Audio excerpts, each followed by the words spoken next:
This is something that happened a couple of years ago. During this time, I was working a part-time job, and then I was also delivering for Uber Eats to earn extra money. It's a pretty easy thing to do. I live in an area where there's a lot of restaurants as well as people living there, so there's always work in that. But it's not directly in a major city or anything. It's more of a suburb, where some more areas around the town can be busy and others really quiet. I would deliver all over, and I would take any order that I had a chance to get. Sometimes I would get great tips, and other times they would be terrible. But I didn't care that much because it all seemed to even out, at least in my experience.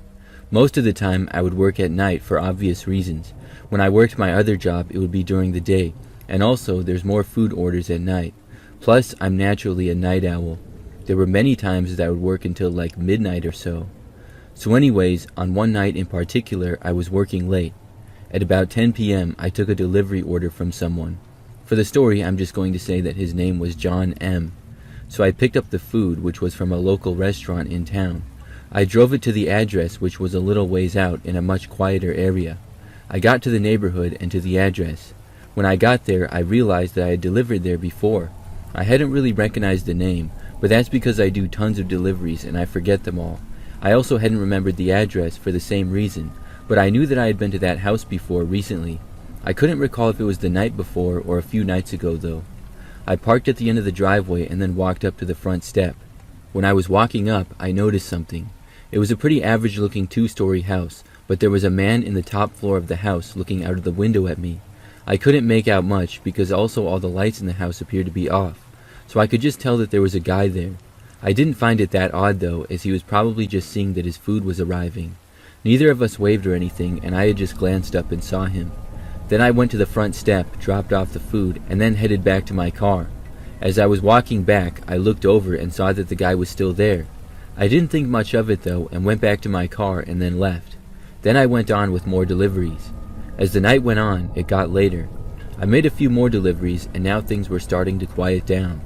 At 11 something, I decided to take one last order before heading home. So I took one and then realized that it was to the same address as before. But the name was different than before. It was not John M. The food was from a different restaurant too. My thought was that it was weird, but maybe multiple people lived in that house that were ordering. I got to that same house, and when I got out of the car, I saw the same man watching me in the same window again. I did the same thing as before and dropped off the food on the front step. As I was walking back to my car, I looked back again, and the guy was now gone. I got in my car and then was planning to just drive home. Before I drove away though, I saw the garage door open to the house. A car started to back out of it. I began to drive away through this quiet neighborhood. Then I saw the car leave the driveway of that house and pull out onto the road behind me. Soon I realized that the car was following me, because after I got out of the neighborhood and I was back on a busier street, the car did the same thing. When I was halfway home, the car was still behind me. It was like a 15-minute drive back to my apartment. When I got within 5 minutes, I was starting to get really nervous. The same car was still behind me. I couldn't tell for certain, but it looked like the same man might be driving. As I approached my neighborhood, I started to just take random turns. I would turn at a street, and then turn again, and then turn again. I was turning at just about every chance I got, and I was driving around going nowhere. The car behind me started to make all the turns with me. After about 5 minutes of this though, the car finally stopped following me. I made a few more turns and then stopped seeing the car. So at that point, I went home wondering what had just happened. Somebody from that house followed me home, and it seemed really suspicious. I should have reported it, but I did not. The very next night, I was working again. Once more, I was working late, and it was kind of the same as the night prior. When it was getting late, maybe 10 something p.m., again I got an order that I took. I didn't recognize the address, although I should have. It was a bunch of numbers though, and I made tons of deliveries, so I would instantly forget the addresses. If the street was an actual name and not something like 119th Street, I might have remembered. Plus, the name on the order was different again. It wasn't until I got there that I realized it was the same house. So I got there regretting taking the order. When I got to the house, I didn't see anybody in the window. I carefully left my car and walked up with the food. When I got to the front step, I saw a piece of paper taped on the door.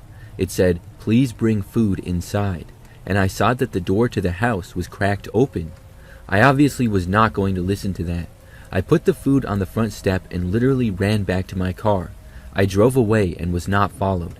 After that, I reported what happened the previous night. Thankfully, I never got another delivery to that address again.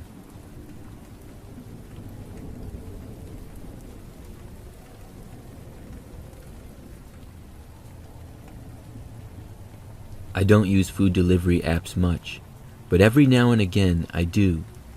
Last year, I decided to use one because I had a gift card that I somehow got of a few bucks to use on delivery. Like I said, I rarely use the apps, so I didn't really know 100% what I was doing. It had been years since I had used one before. It's easy enough to use the apps, but I didn't know where the delivery driver would go, if they would knock on the door or just leave the food there or what. Plus, I didn't know how much of a tip I was supposed to leave either. I live by myself in a house that I'm renting. The neighborhood is pretty average. I made the order and the app said that somebody was on the way. A while later, there was a knock on the front door and I went over to answer it. When I got there though, I saw a man walking away down my driveway and get back into a car.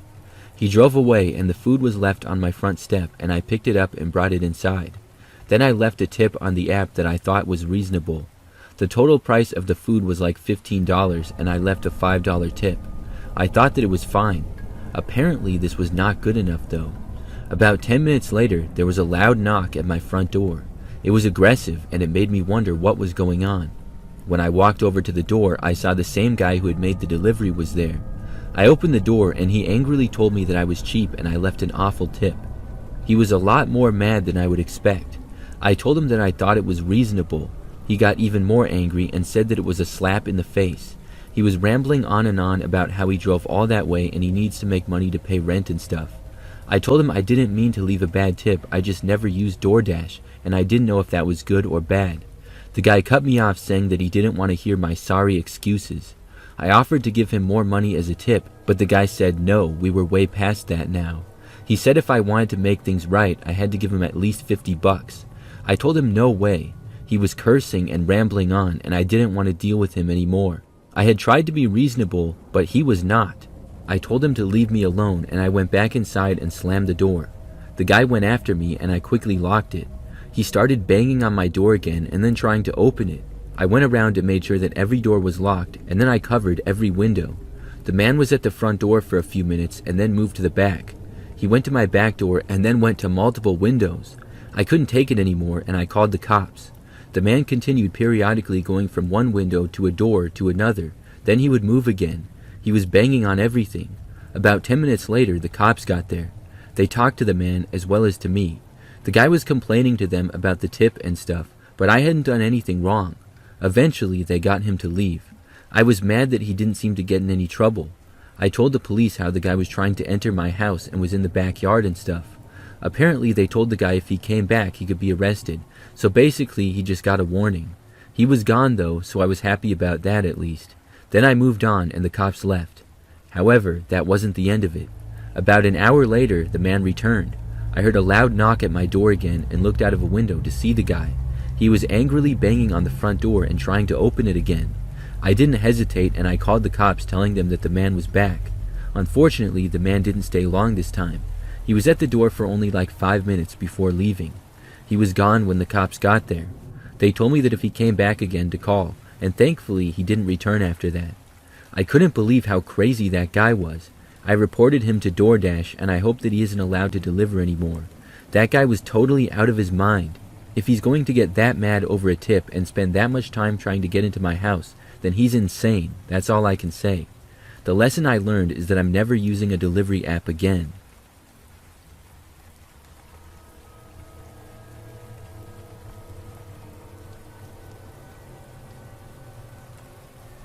I used to work as a delivery driver for Domino's Pizza years ago when I was younger. This is the scariest delivery that I ever had. I remember that I was working late one night, as I often did. Being a Domino's, we were open until midnight every night of the week except for Fridays and Saturdays. On those days, we were open until 2 a.m. So this was a weekend, and it was probably about midnight, and I got a delivery. It had been a busy night to that point, and things had finally begun to slow down just a little bit. I didn't get any second thought and grabbed the order and headed out to my car. The order for this particular customer was 3 large cheese pizzas. They had already paid online, so all I had to do was deliver it and get my tip. I headed out to the address, which was maybe 10 minutes away. I was not familiar with the exact particular area where I was going. When I got out there, I noticed a decent amount of warehouses. It was a quieter part of town and not well lit, and seemed to be a little bit more industrial. I drove down a couple of back roads and then turned into a parking lot that was between two warehouses. There were no cars there, which was weird. It seemed really quiet over there, and I hadn't seen any sign of anybody. I looked around and found the building that the pizza was to be delivered to. It was mostly a typical looking warehouse.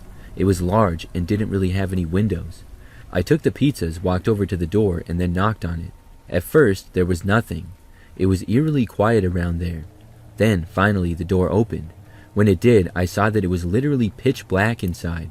The only thing I could see in there was just a few feet directly in front of the door on the ground, and that was only from the little bit of moonlight and outside light being let in. I couldn't see anyone or anything at all, just a small amount of the floor in front of me. I was not sure who had opened the door because they were nowhere in sight. I did not want to enter the building though. After about 5 or 10 seconds though, I heard a voice come from inside. It was a woman's voice and she sounded friendly and casual. She said, "You have the pizza, in here." I was put at ease a little bit upon hearing a friendly voice. I said, "Okay," and started walking inside. I still didn't know why I couldn't see anything though. After going inside, I was now surrounded by darkness and could not see a thing. I didn't know if I was going to bump into someone or something. After taking a few steps, I said, "I can't see anything. Is there a light anywhere?" I was holding the large pizzas with both hands, so I couldn't take out my phone for a flashlight or anything. When I said this though, there was no response. The woman did not speak, and neither did anybody else, if anybody else was there. I assumed there was multiple people for it being a 3 large pizza delivery. That disappointed me that nobody responded. I knew they heard me. Other than that, it was completely silent in there. This was seeming really strange and also sketchy. I slowly took a few more steps in. Then I stopped. I didn't know where on earth I was supposed to go. I said, "Where is everybody?" Still nothing. No response and no answer. After a few seconds of standing there, someone suddenly reached out and grabbed the pizzas from me. As soon as the pizzas were out of my hands, I just turned around and bolted for the door. I ran back and ran into the side wall right next to the door. Thankfully, the door was still open though, and I reached around and found it. Then I left. I ran all the way back to my car and then drove back to Domino's. Sure, I had not gotten a tip, but I was just happy to get out of there alive. I had never been that creeped out before during a delivery. Thankfully, I never had to deliver there again. Sure, it could have just been people working, and maybe the power went out or something, but why was nobody answering me? I don't know what was going on in there, but it really creeped me out.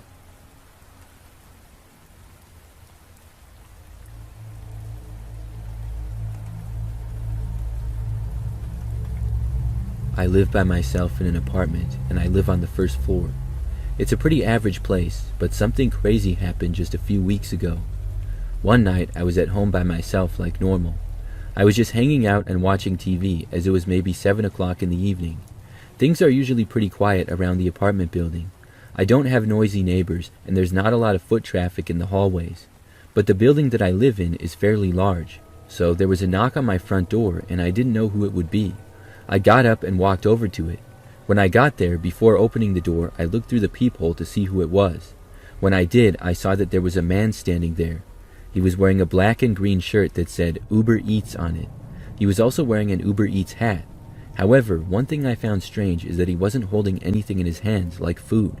Also, I hadn't ordered anything. I figured he was at the wrong address. I thought about answering the door and trying to help him find the correct place. But the fact that he didn't seem to have anything with him seemed odd. He stood around the door for a little while longer and looked around. Meanwhile, I watched him through the door.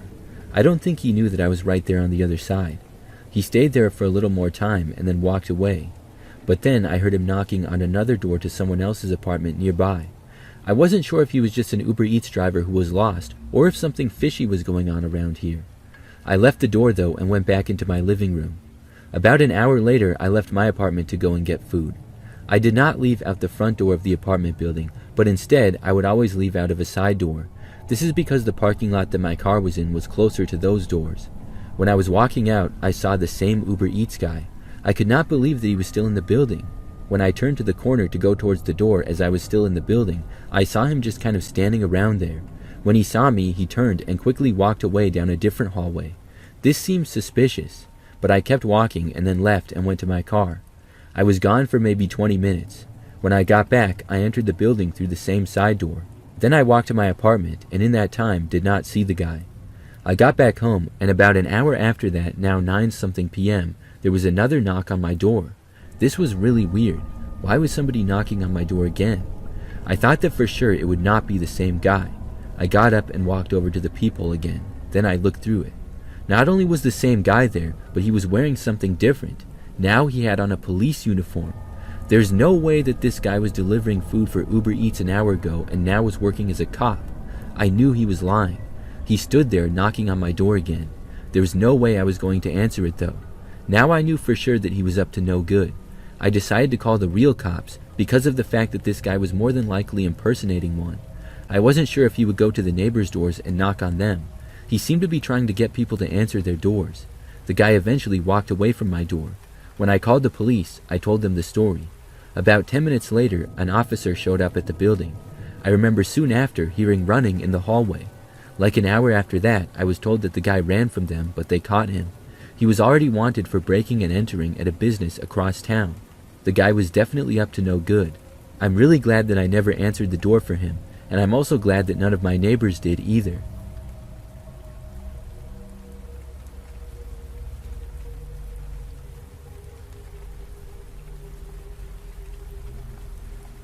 I used to work for DoorDash a while back. What that basically is, if anybody doesn't know, is a food delivery app. You can drive around in your car and pick up food at restaurants for people and then deliver it to their house or wherever they want it to go. It's a good way to get extra money. So I've been doing this for a while, and I worked at all kinds of times from morning to night. I also lived in the city, so there were a lot of restaurants and also people living there. That made it easy to always have deliveries to make. One night I was working pretty late. I was in the city and accepted an order from a restaurant. I went and picked up the food, which was a pretty average order. Then I was going to deliver it to the address, which looked like an office building, but I saw in the delivery instructions it said to bring the food to the back alley. Obviously that seemed strange. It also seemed sketchy, but I wasn't scared. I drove there and then parked on the side of the street. I saw the office building, which was fairly tall. It wasn't quite in downtown, but about a mile away. There was indeed a sketchy-looking alleyway next to the building and between another tall building. The alley went back rather far, and it was really dark at this hour. I figured that the guy was probably working in a building there, and it was easier for him to go out into the alleyway. A logical explanation, and no reason to be suspicious. So I walked into the alley, and it was empty, dark, and quiet, aside from some dumpsters and trash cans. I walked down it, looking around. I must have walked a pretty far ways before I saw the guy. There was a back door to a building, and sure enough, a man was standing there. He was in the doorway and waved me over. I walked over and gave him the food, and then he went back inside. Then I turned around and started walking back down the quiet, dark alley. As I was still walking back, I heard footsteps behind me. I tried to ignore it, but I was sort of nervous after hearing them. I turned around and looked, thinking maybe the man went back outside, but there was a different guy there now. He was walking directly behind me, but about 50 feet back, and I'm not sure where he had come from. I kept walking, trying to ignore him. However, the farther I walked, the more it seemed like the guy behind me was gaining on me. I was trying to walk faster and faster without it looking too obvious, but he kept gaining. He was now like 20 feet behind me only. To me it seemed like there was no denying that he was after me for some reason. The guy had to have practically been running for him to still be gaining ground on me for as fast as I was walking. So then I started running. I began sprinting as fast as I possibly could. When I did, the guy behind me started running too. Thankfully, I'm fairly quick. I ran to the end of the alleyway and then out of it and then for my car. I was able to make it there and get inside. The guy didn't leave the alleyway but remained in it. I drove back home and didn't take any more orders for the night. After that, I did do more work on DoorDash, but never again took an order that requested me to bring it to a dark alley late at night. Looking back, I'm not sure if it was a setup by the guy who made the order or if it was just a coincidence. Either way, I would advise people to avoid going into dark alleys.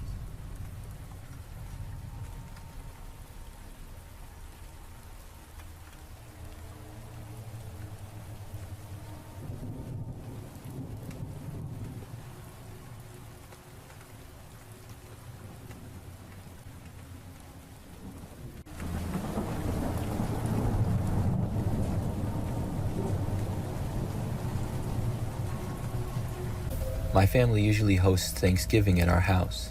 I live there with my wife, and typically our parents as well as siblings and some aunts and uncles will come.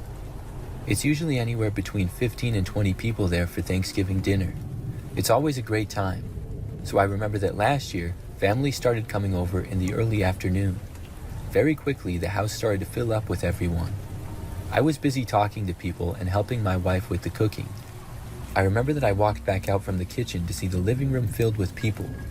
But there was one random guy there who I did not know. I was very confused to see him. He was just standing amongst the people and kind of looking around. I went up to one of my uncles and asked him who the guy was. My uncle told me the guy was walking up the same time they arrived, and the guy told him that he was good friends with me. I said that I had no clue who he was. I decided that I had better ask him to leave, or find out why he was in my house. So I started to walk over to the guy, except right when I did, he made eye contact with me and then started walking away. The guy went over to the stairs and then walked up them, and nobody else was upstairs at all. That's where a few bedrooms were, and that was pretty much it. I had a really bad feeling about this guy now. I walked up the stairs after him, and when I got up there, I wasn't sure where he had gone. All the doors up there were closed as they had been before. I called out asking who was there, but got no response. Then I tried the first door, which was a guest bedroom.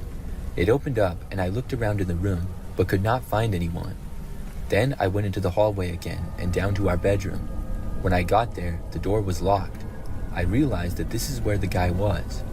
I knocked on the door and asked him to come out, but I got no response. I went back downstairs and told my wife about it, as well as a few other people. We decided to call the police, not knowing if the man was dangerous or what. He stayed locked in the bedroom the entire time. Eventually, the police came and got him out of there. I have no idea why the guy entered our house.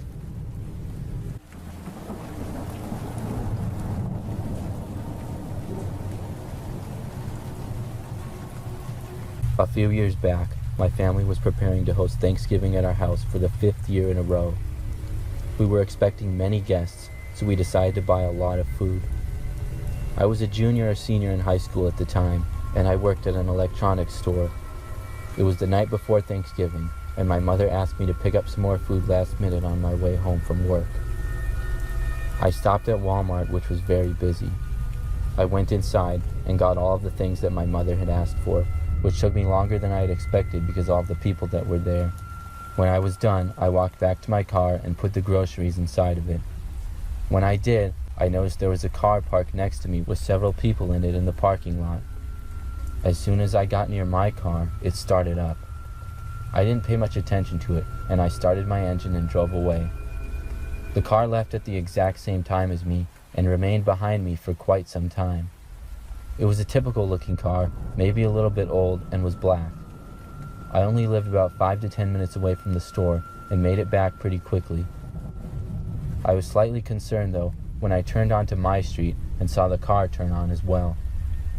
I figured it was a coincidence and I pulled into my driveway, but when I did, I noticed the car stopped on the street in front of my house. I went inside and unpacked the groceries and then went back to the window to see if the car was still there. Sure enough, it was, and that's when I told my parents and older brother about it. They said they wanted to go outside and confront whoever it was, so they walked outside, but as soon as they made it out the front door, the car drove away. Relieved, I went back and helped my mother prepare some of the food for the next day. Later on that night though, as I was about to go to sleep, I heard 2 very loud bangs at the front door. It was very startling. Several of us walked over to the window, but by the time we got there, we didn't see anything at all. We stayed on alert for a few minutes, but eventually we all decided to try to go to bed. I was able to finally fall asleep, but was awakened not much longer at 2 a.m. to hear the sound of a banging noise coming from outside. I got out of bed and walked out to the living room. I saw my parents standing in the hallway and heard my mom say she was calling the police. I went to the window and saw 2 people banging on the window of our car in the driveway. Before long, one of the windows broke. They kept banging on the windows as the glass kept shattering, and then they went inside the car. My dad ran to the front door and opened it a crack and shouted that he had called the police. They didn't seem fazed though and remained inside the car. When I looked to the street, sure enough, the same black car that had been following me was parked across from us again. A couple of minutes later, the police arrived. They quickly ran to the car in our driveway and arrested the two people. We were all very relieved when that happened. I have no clue why those people chose to target us and break into our car, other than that they were completely insane. We ended up staying up until 3 that morning, but nevertheless, it ended up being a really good Thanksgiving the next day.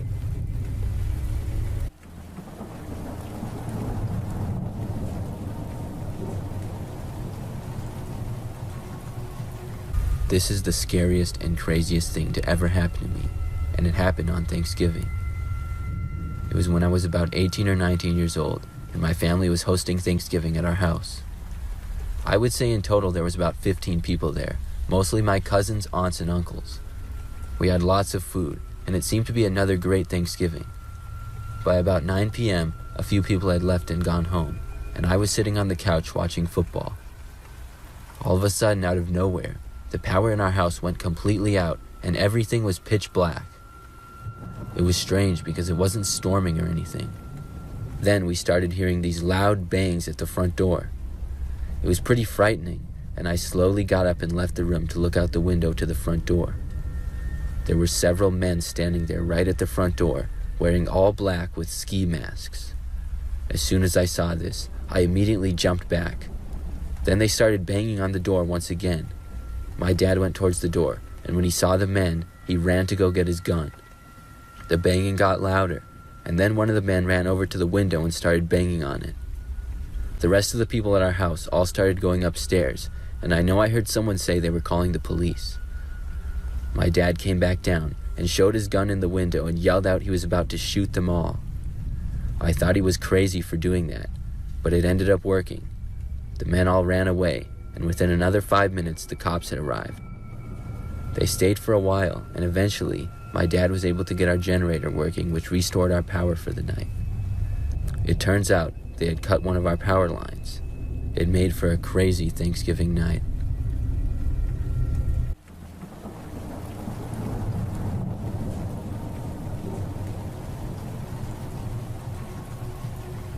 Back when I was younger, we used to go to my aunt and uncle's house for Thanksgiving every year. When I was about 14 or so, I remember that on Thanksgiving my family and I went there as usual. We would get there sometime in the early afternoon, and a bunch of other family members would be there as well. Their house was about 20 minutes from our house and a little bit out in the country. They had a really large property, and the neighborhood was very quiet, with the houses being more spread out. At their house, they also had this dog that I really liked. I didn't have any pets of my own at the time, so I remember that a few hours after getting there, people were hanging out and talking all around the house. I saw that the dog was near the front door, indicating that he wanted to go outside. I went over to my uncle and offered to take the dog out, and he agreed. My uncle told me that the dog had an electric fence along the edge of the property because he had a tendency to want to run around a lot. Sometimes he would chase squirrels or whatever and run out of the yard. So because of this, I took the leash and then left the house with the dog. We walked sort of down the long driveway they had and into the front yard a little bit. From there, you couldn't even see the next door neighbor's house because it was farther away. Plus, there was a small woods in between. The dog did its business and then was sniffing around on the ground when I saw a man walking down the street. It was strange to see somebody walking because the neighborhood was always so quiet and there were no sidewalks. It was a shorter, stocky man with a goatee wearing a blue jacket. He saw me and started to walk up the long driveway. I walked over to him with the dog still, and the man said hi. He then asked me if I was visiting for Thanksgiving, and I said yes. The man said that he lived right next door and pointed to the property to the right, except the only thing I could see were the trees when he pointed over there. He then said that he had recently borrowed a wheelbarrow and some tools from my uncle, and asked me if I could do him a favor and go get them. I asked him where they were, and he said they were in his garage. I said yes at first, but then realized that would require 2 hands to get a wheelbarrow, and I was still walking the dog. I told the man that I was just going to take the dog back inside quick, and then I could do it. But the man said no. He offered to take the dog from me while we went over. I realized that wouldn't work though because of the electric fence, and I didn't want to just let the dog run around the yard. So I said I would just be right back, and then I walked away up the driveway. Then I went back inside with the dog and saw my uncle standing talking to someone not that far away. I figured that I would tell him about the neighbor before I went back out. When I told my uncle, though, he looked confused and asked me which neighbor. I pointed to the direction, and my uncle said that those neighbors were out of town for Thanksgiving. He also told me that he hadn't lent a wheelbarrow or tools to anyone. He then asked me to describe the man, and my uncle said that he didn't know of anyone who lived nearby matching that description when I did, and it certainly was not the homeowner of the house next door. My uncle was now very curious and decided to go outside and see the man. I went back outside with him, but when we got out there, the man was gone. We walked to the end of the driveway and out into the street. The street was completely quiet and empty though. We then walked down the street to the direction of the house which the guy had pointed to. My uncle said that a husband and wife lived there, and they told him that they were leaving for a week. When we arrived at their driveway, we actually walked up it. This driveway was also very long, but we noticed that the garage door was wide open. My uncle walked up to it and called out, asking if anybody was there.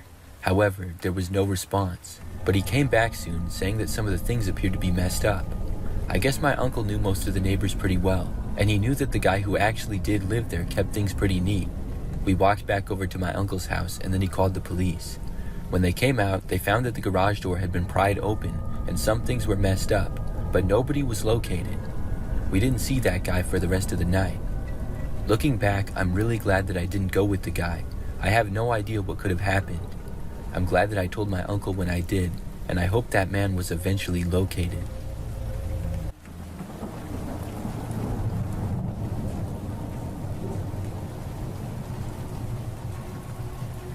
Many years ago, when I was a kid, I was going with my parents to my uncle's house for Thanksgiving. He lived in the city in a big neighborhood with lots of houses. I was probably about 7 or 8 at the time, and it was nice, but there wasn't really anyone else my age there, so I would get bored at family things. We got there and talked to everyone in the family that was there. I remember at one point I was looking out the front window, and I saw a man walking down the street slowly and kind of looking at each house as he passed by. Then about 30 minutes later, I saw him walk by again, this time in the other direction. Over the next hour or so, I saw him walk by several other times. He seemed to be just walking back and forth down the street, wandering around. Eventually, somebody else there noticed and made a comment about it. Then he walked away once again, and I didn't see him for a while. Soon after that, it was time to eat, and afterwards, I went out to the yard to play football. It was just me playing football with myself because there were no other kids there, but I still liked to throw it around because my uncle had one of those mini trampolines. I would put it up against the fence as a target to throw at. I was practicing my throws when one of the balls bounced away to the side. When I went to get it, I saw it was next to a thick bush, and hiding in the bush was the bald man.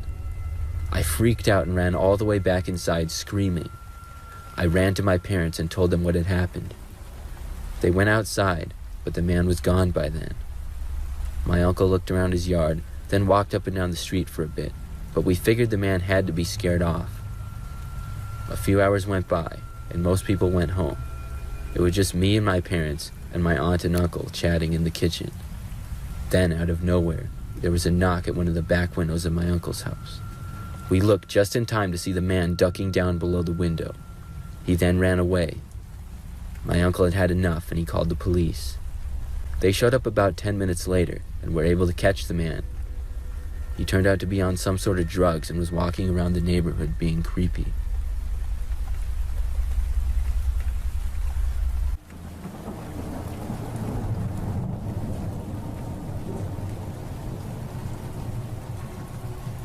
This story happened when I was in college. I was a graduate student living on campus about an hour away from my parents' house. When the week of Thanksgiving came, I went home after classes on Monday. We had the whole rest of the week off, so I would be staying at my parents' house for a little while. When I got back home, the second day, during the night, I was sleeping in my bedroom when I was awoken. Now, my bedroom is on the first floor, and it's on the front side of the house. It was the middle of the night, and I thought that I heard the sound of a knocking on my window. It was really creepy. I sat up in bed and looked over to the window. There was a curtain covering it, so I couldn't really see anything. I did not hear the knocking again, so I got up, walked over to the window, and looked out of it. When I looked around the yard, everything seemed fine and I didn't notice anything. I still didn't know what made the sound though. I went back to my bed and sat down, still looking in the direction of the window. That's when I saw something move past the window only for a brief second. I couldn't see any details because I really just saw the shadow from the other side of the curtains, but somebody had definitely walked past outside. I got up again, ran over to the window and looked out. Whoever it was gone again. I glanced all around the yard of what I could see, but I never saw anything at all. I went back to my bed again and sat back down and didn't see anything for the next few minutes. I didn't know exactly what was going on. After it seemed like things were back to normal, I tried to go back to sleep again. I laid down and closed my eyes. A few minutes later, when I was starting to fall asleep, I heard knocking again on the window. There was no mistaking it. I sat up and saw that somebody was right outside. I couldn't tell who they were because my curtains were still closed. I could just see like a silhouette of their figure. It looked to be a man. Then I heard what sounded like a faint laughter coming from the other side of the window. It was really creepy. I turned on all of the lights to my bedroom and then saw the guy finally moving away. He left my sight, and when I got to the window, he was gone again. Somebody was definitely messing with me, but I didn't know who or why. I stayed up for quite a while before finally was able to go back to sleep. The next day, I told my parents about it. We were unsure of what could be done. There were no signs of an attempted break-in. I couldn't even give a description of the man. We just hoped that it wouldn't happen again. The next day went by as normal, but that night I stayed up late watching TV in the living room with my parents. It was a little bit after midnight when we all heard a noise coming from the other room. We all got up at once and went over to a window. From there, though, we couldn't see anything. We heard the noise again. Now it was more clear that somebody was hitting my bedroom window. We called the police and then moved as far to the other side of the house as we could. We heard another noise. After that, things were quiet for a while. The police arrived really fast, though. When they got there, they found a man hiding in our backyard. None of us knew who he was. The guy had been trying to break into our house through my bedroom window. The window hadn't even broke though, but there were some marks on it. I'm really glad that he didn't get in. I'm also really glad that I was not in my bedroom at the time, but with my parents in the living room. It had to be the same guy who had been there the night before. Since this happened, every year when I go back to my parents for Thanksgiving, we joke around about it. At the time, it wasn't so funny though, and I'm really glad that everyone is okay.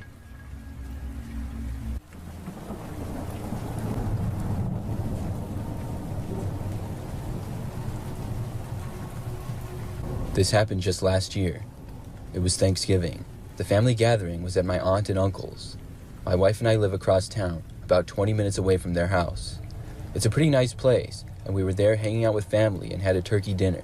We were planning to go Black Friday shopping early the next morning, so at about 9 p.m. we left to go home. We said our goodbyes and then walked out of the house into the driveway. They had a pretty big driveway. It was big enough for everybody's car to fit in it. When we backed out though, we noticed that there was a car parked on the side of the road right in front. Now this was a little bit strange because it was a dirt road and not all that wide. I remember I even made a comment to my wife about it as we backed out. Right when we had gotten into the street, we noticed the lights to the car turn on and the engine start up. It was a smaller looking car that seemed to be dark in color. When we drove off down the street, the car drove behind us. Like I said, it took about 20 minutes to get back home, and there were a number of turns and different roads to go on. The entire drive, the car stayed behind us. We were wondering who this could be. Was it somebody we knew? I didn't think so. I didn't recognize the car, plus, why would they follow us home without letting us know? But who would do this? We got all the way back home, and I pulled into our driveway. The car did the same, but stopped at the far end. Now I was kind of concerned by this. I got out of the car and looked down to the car at the end of the driveway. I could see inside of it for the first time, and there appeared to be a man in the driver's seat. When I was standing in the driveway facing him, the guy shut off his car and got out as well. I saw he was sort of skinny, wearing a red shirt, black pants, and a hat.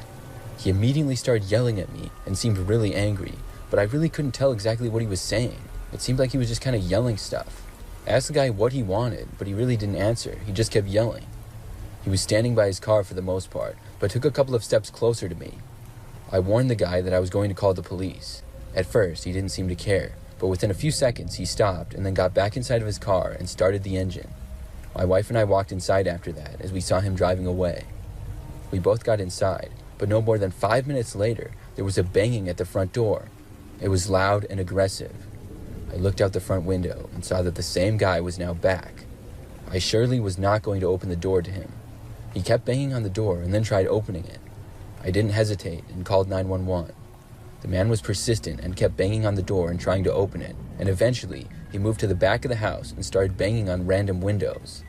He also tried getting in the back door, which also was locked, thankfully. I was getting concerned that he would be able to break in until finally the police arrived. They were able to find the man pretty quickly. I never knew where the guy came from though, why he followed us home, or what he wanted.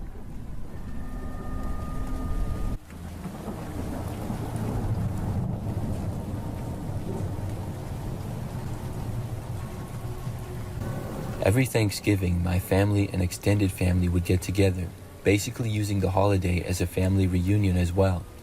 We would always do it at my aunt's house because she had the biggest place and property. It was best suited to fit everyone who came each year, although it would still be crowded. After dinner, the kids would usually be in a separate area of the house, like upstairs or in the basement. I spent a little time with the kids, but not many of my cousins were close to my age, so I spent more time with the adults. I liked spending time with the adults because they were funny and would also have funny stories to share. As I was hanging out with the adults, I noticed something a little strange. My Uncle Bobby had stepped inside after a smoke, and his grin was a little strained. I noticed it right away. He and my dad had served together in the military, and they both had that look, the kind that said that something was gnawing at them. My curiosity got the best of me, and I pulled Bobby's arm, pestering him until he finally took me aside. He pointed across the street to an old house. It was one that I'd heard about all my life, and every time we'd come over to my aunt's house, I was warned to stay away from it. My dad, Uncle Bobby, and the other two adults had explored it when they were younger, and the same group wanted to go check it out again. When I found out they were going, I somehow convinced them to bring me along. I guess I had pestered them enough about it. The house loomed like a ghost from the past. It was a faded 50s two-story structure with peeling paint. As we entered, I immediately noticed there were tons of drawings on the walls, but they didn't really seem like graffiti. It was more like intentional drawings. Bobby led the way into the kitchen. In the center of the room was a pentagram, flanked by carcasses.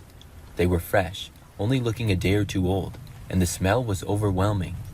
I realized I might have bitten off a little more than I could chew, and I already wanted to leave. The other adults insisted on checking out the basement though, so I went with them. We turned and headed for a narrow staircase tucked behind a wall. The basement was dim, a stark contrast to the chaos above. Cans of food were scattered around, and makeshift mats were on the ground. A single propane heater was in the middle of the room. In the corner, there was a pile of bones. They looked like chicken bones, at least I hoped they were, but I wasn't sure. It was clear with the carcasses upstairs and stuff in the basement that somebody was living there or had recently been living there.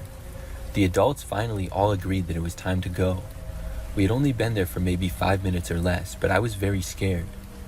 As we were leaving out the front door, I was sure that I heard light footsteps upstairs on the second floor. We made it back across the street to my aunt's house safely, and the rest of the night was uneventful. Years later, I learned the truth about that house. There had been a cult based around the area. They used to break into farms and steal small livestock to use for their rituals. But apparently one of the women in the cult had recently run off the rails and started to abduct people in and around the area. I forget the woman's name, but people in that area started calling her the Wicked Witch of the East. The authorities ended up catching 2 of her accomplices, but as far as I know, she herself was never caught. The crazy witch woman might have never been in that house that my family and I had explored. It could have been a house that the more normal cult members who didn't kill people used and stayed in occasionally. Either way, it was a freaky Thanksgiving night, and for all I know, maybe we did stumble across the Wicked Witch of the East that night.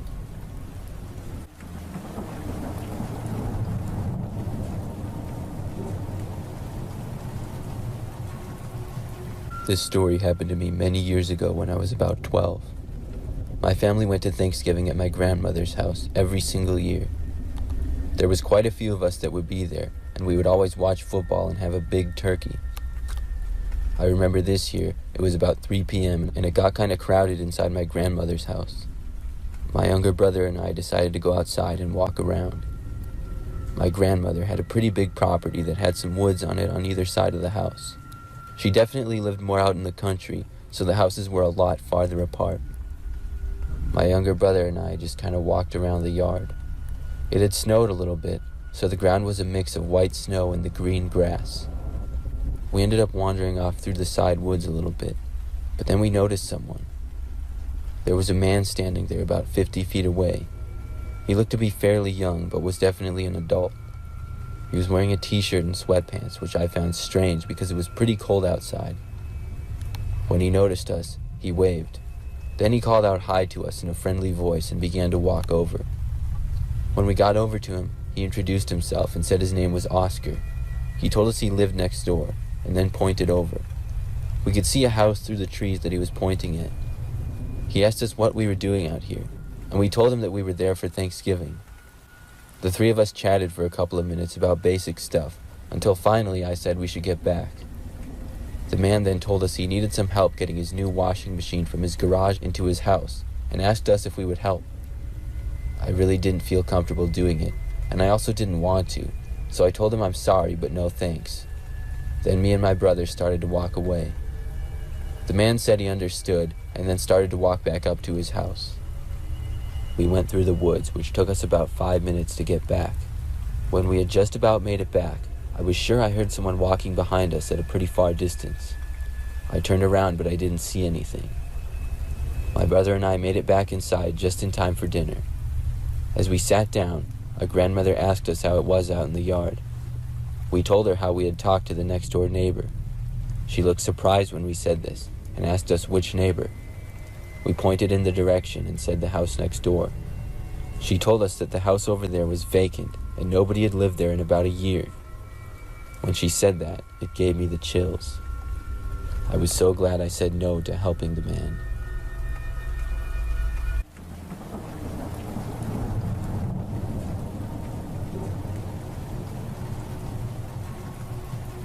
About 5 years ago, we were hosting Thanksgiving at our house. It was my wife, our 2 kids, and me who lived there. Our kids were pretty little at the time, and we were expecting about 20 or more people for Thanksgiving dinner, pretty much all of them being family members. Our house is in a neighborhood with a little bit more land.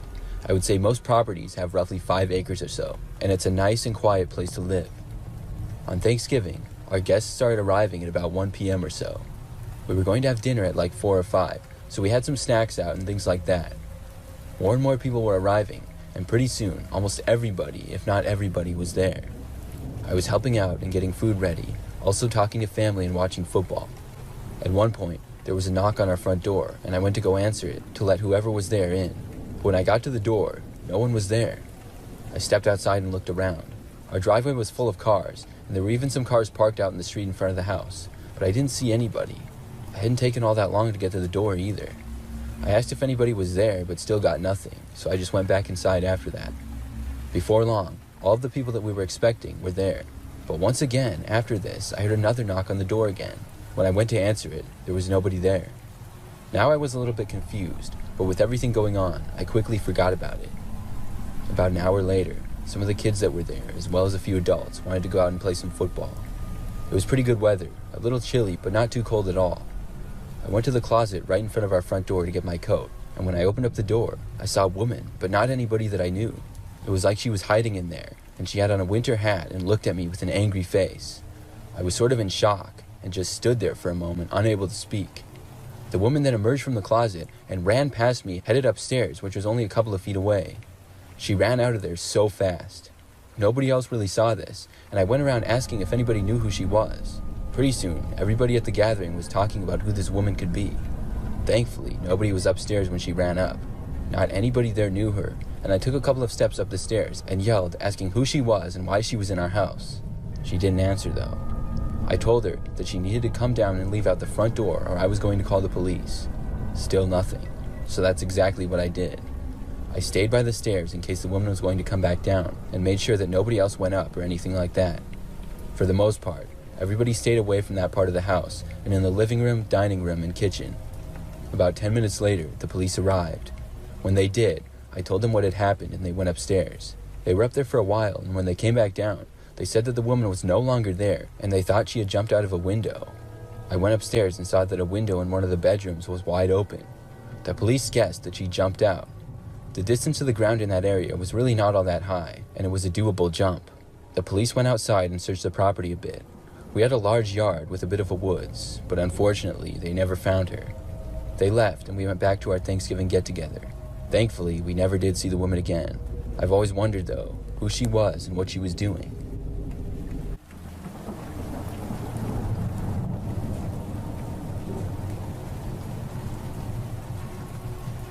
A few years ago, my wife and I were going to my parents' house for Thanksgiving. It is a tradition to go there, and my parents have a decent-sized house only about 10 or 15 minutes away from ours. Most of the way to get there is through mostly quiet and windy roads. I remember that we left in the late morning, and it was a very nice and sunny day. As we drove through the quiet roads, we were looking forward to seeing all the people that would be there. Aside from my parents, there would be lots of other extended family. However, when we had made it to within just a few minutes of my parents' place and were just outside of their neighborhood, something strange happened. We were driving past this dense wooded area to the right of the road. As we did, we saw up ahead this man seemingly come out of the woods and then walk out onto the road. He then stopped and was facing us, just standing there. The man appeared to be younger and was wearing a sweatshirt and jeans and had slightly longer hair. He also had a patchy-looking beard. It was a strange thing to see, and I had to slow down significantly after noticing him. My wife and I were wondering what he was doing. I came to a near stop, and that's when the man waved at me and then started walking over towards my driver's window. I remember that before I even rolled the window down or stopped completely, my wife saying not to let him in whatever he says because he looks sketchy. So the man was clearly trying to get my attention, and I stopped and I rolled down the window, wondering what he wanted. He said hi to us at first, and then asked us if we could give him a ride. He claimed that he just wanted to get to the gas station. There was one that was a little ways back down the road in the opposite direction. We weren't going that way though, and the guy did seem sketchy. I told him no, I couldn't do that. The man pleaded with me, saying that it was not very far, but I still said no. I did, however, ask if he had a phone, or if he wanted me to call somebody for him, but he declined. So at that point, with the man still standing there next to my driver's window, I started to drive away. I wondered what exactly he was doing. So we continued with the rest of the drive to my parents' house, which didn't take that much longer at all. After arriving, we went inside and started talking and hanging out with everyone. I remember asking a few people that got there after us if the man had stopped them in the road too, or if they had seen him. Nobody else said that they saw him though. As Thanksgiving went on, at one point, I was standing near the front side of the living room in my parents' house. I happened to notice out the window that a man was walking down the street, and it looked a lot like the same guy that we had seen earlier. He was walking very slowly, just kind of looking around like he was lost. But eventually, he made his way down the street and out of my sight, and I soon forgot about him. But later on, in the evening when it was now dark out, I remember hearing a knock at the door. People were wondering who it was, because everybody was already there who had been invited. Someone else walked over to the door and looked, but did not open it. I remember hearing that some random guy was standing there. My parents got called over, asking if they knew him, and I walked over as well, remembering the man I had seen earlier. When we all got to the window, it was sure enough the same man. I told him not to answer the door, saying that it was the sketchy guy who had asked me for a ride earlier. The man stood there at the doorstep for a few moments before turning to walk away, but he did not walk back towards the street. Instead, it looked as though he was starting to make his way to the back of the house. At that point, one of my uncles opened up the front door slightly and yelled at the guy, asking what he was doing. The man then stopped, turned around, and ran away back out into the street and quickly out of our sight, and for the rest of the night, we didn't see him at all. I really don't know who the guy was or what he was up to, but it was very sketchy indeed.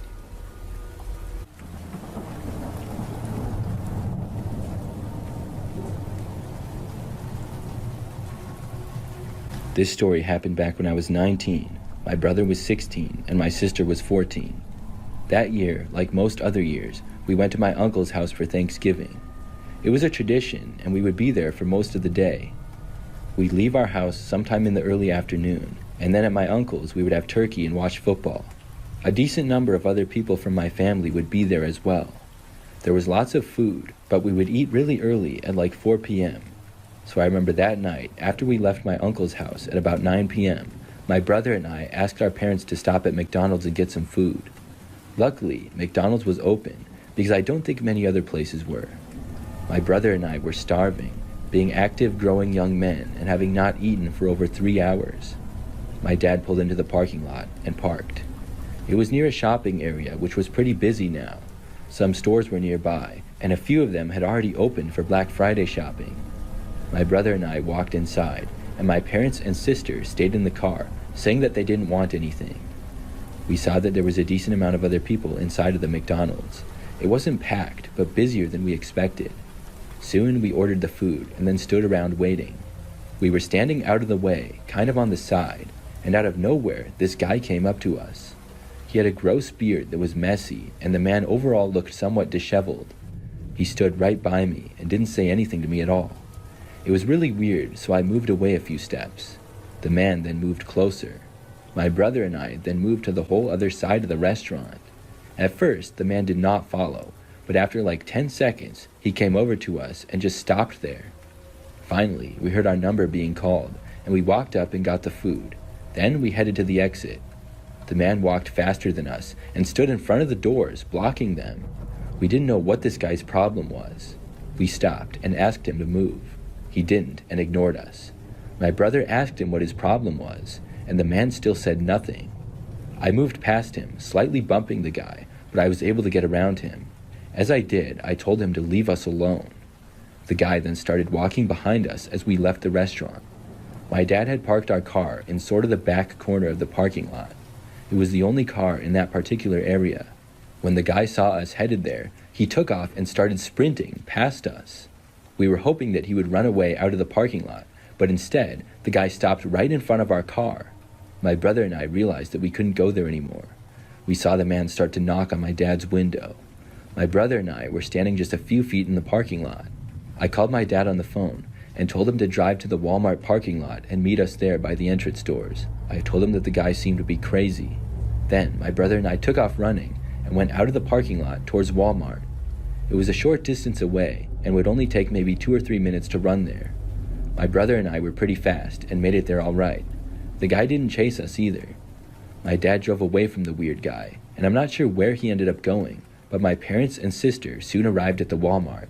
We got inside the car, and the man was nowhere in sight. After that, we were able to drive home safely. I'm not sure what that guy's problem was. I would guess he was on drugs or something, but he just wouldn't leave us alone. I'm glad that we were able to get away from him.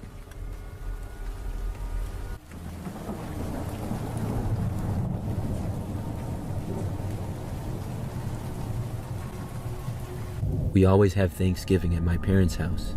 It's normally just our immediate family, a pretty small gathering. 2 years ago, my sister Erin said that she was bringing her new boyfriend, Dylan. She'd only been dating him for about 2 months, but she said he was great, just a little shy. We all said sure, bring him.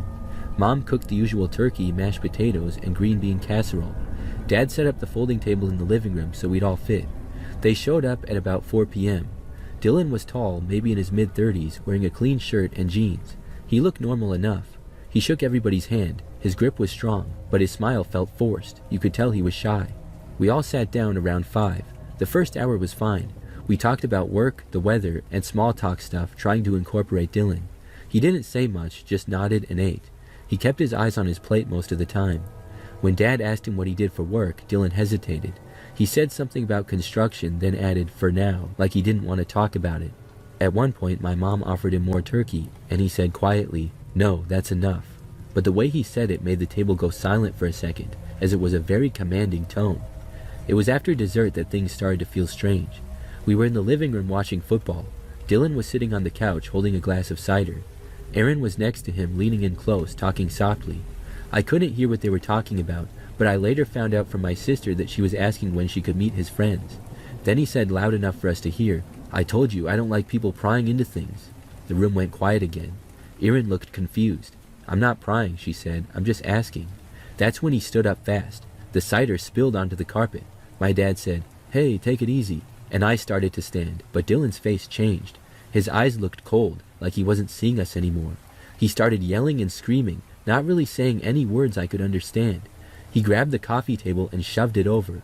Erin screamed. Dad tried to step between them, but Dylan pushed him so hard he hit the wall. I don't even remember deciding to move. I grabbed my phone and ran towards the kitchen, calling 911. The dispatcher told me to stay on the line. Our whole family now was in the kitchen with me as I made the 911 call. Dylan was still out in the living room. Then there was a loud crash. He'd broken one of the dining chairs. He was going on a rampage, destroying stuff in our living room, breaking or knocking over anything he could reach.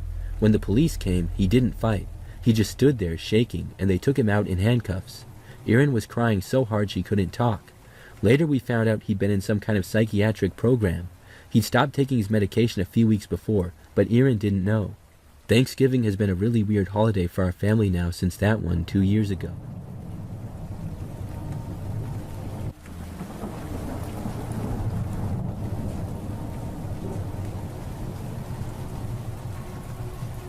When I was a kid, we used to have the whole family over for Thanksgiving. One year, we were cleaning the house the night before Thanksgiving, and my parents were cooking some of the pies. It was a great smell throughout the house, but I was busy taking things from upstairs and putting them down in the basement so there would be more room for everyone up there. Our basement wasn't finished, but we had a lot of things down there, and even an area with a rug and a TV where we would play video games sometimes. My mom asked me to bring up a couple extra chairs that we also kept down there. I went to the back corner behind the stairs where they were. It was the creepiest part of the basement in my opinion because it was just way back and in the corner. As I reached a chair, I thought I heard a noise behind me. Then, about 6 feet to my right, next to a large box, I saw a person slowly crawl from behind the box to behind the refrigerator that was next to the stairs. I couldn't believe what I was seeing. It looked like a man with long hair and baggy clothes. My first instinct was to run, but I knew that I would have to run past the man if I wanted to go back upstairs. So I did what the next best thing in my mind was, and that was to hide behind the chairs. I wanted to get back upstairs, but as far as I knew, the man was still behind the fridge. I waited there for what felt like an eternity. In reality, it was probably about 10 minutes. At last, I heard the door to upstairs open, and at first I was scared until I heard my mother call out asking to me what was taking so long. This made me feel a little more confident, so I walked out, and as I was talking to her, I said I would bring it right up. I grabbed the chairs and made my way upstairs. But to my surprise, when I got to the fridge, the man was gone. He must have somehow went somewhere else. I went back up the stairs, and as soon as I was completely up, I slammed the door shut and told my mom there was a man down there. When my dad heard this, he went downstairs to look around. He came back up about 5 minutes later saying there was nobody down there at all. I even went back down with him, and we couldn't find anyone. I felt crazy and as if I was imagining things. I thought maybe somehow the man had left, but I knew he wasn't down there anymore. I went to bed that night, still unsure of what had really happened. When I woke up on Thanksgiving morning, I went downstairs. I noticed I was the first one awake, so then I went to the basement door. When I did, I saw the door was wide open. The front door to our house was also unlocked. When my parents got up, we all went downstairs to look around and saw nothing. Whoever was down there must have left in the night, and I no longer felt crazy. I did, though, feel a lot more creeped out. But how they avoided us the first time we went down there, I will never know.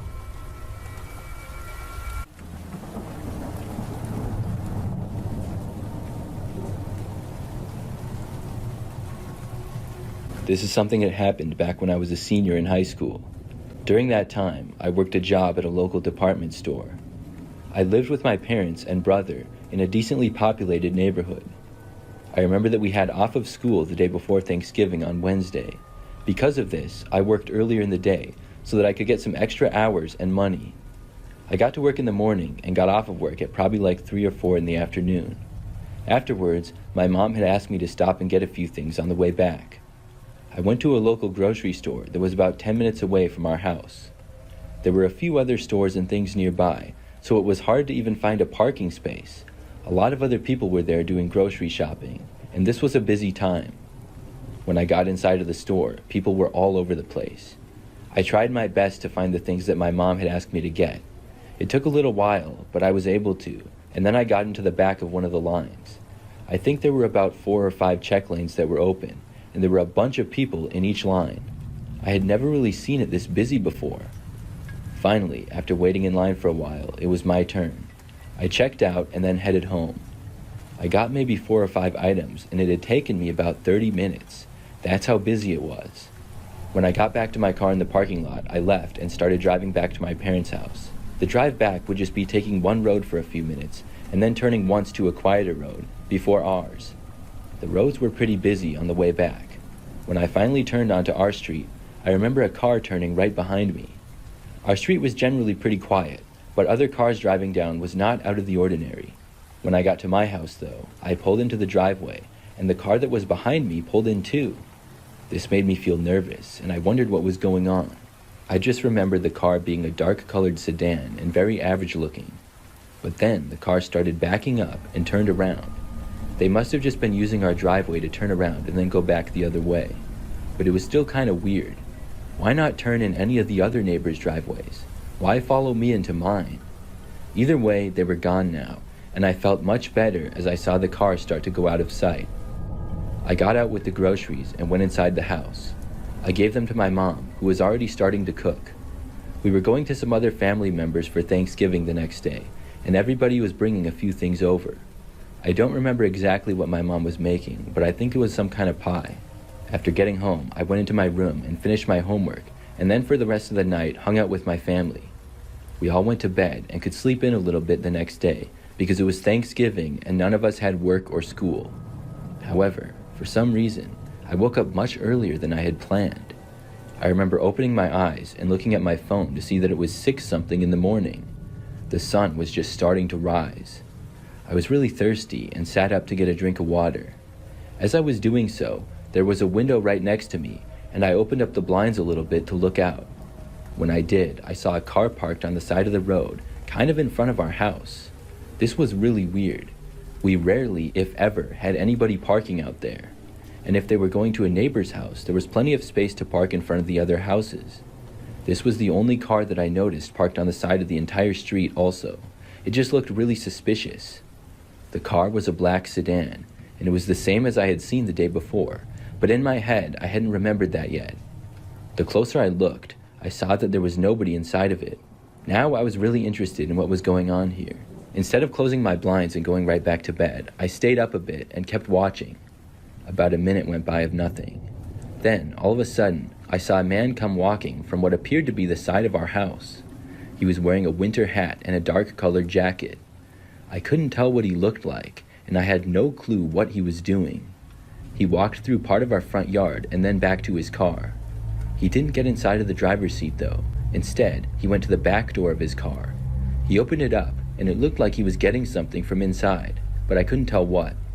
He was there for like a minute. Then he closed the door and turned around. He was holding like a really small duffel bag. At least that's what it appeared to be. It was kind of hard to tell though, because it was still a little bit dark out and he was far away. He took a few steps and then appeared to look right in my direction. When he did, he stopped. I realized that he could see me.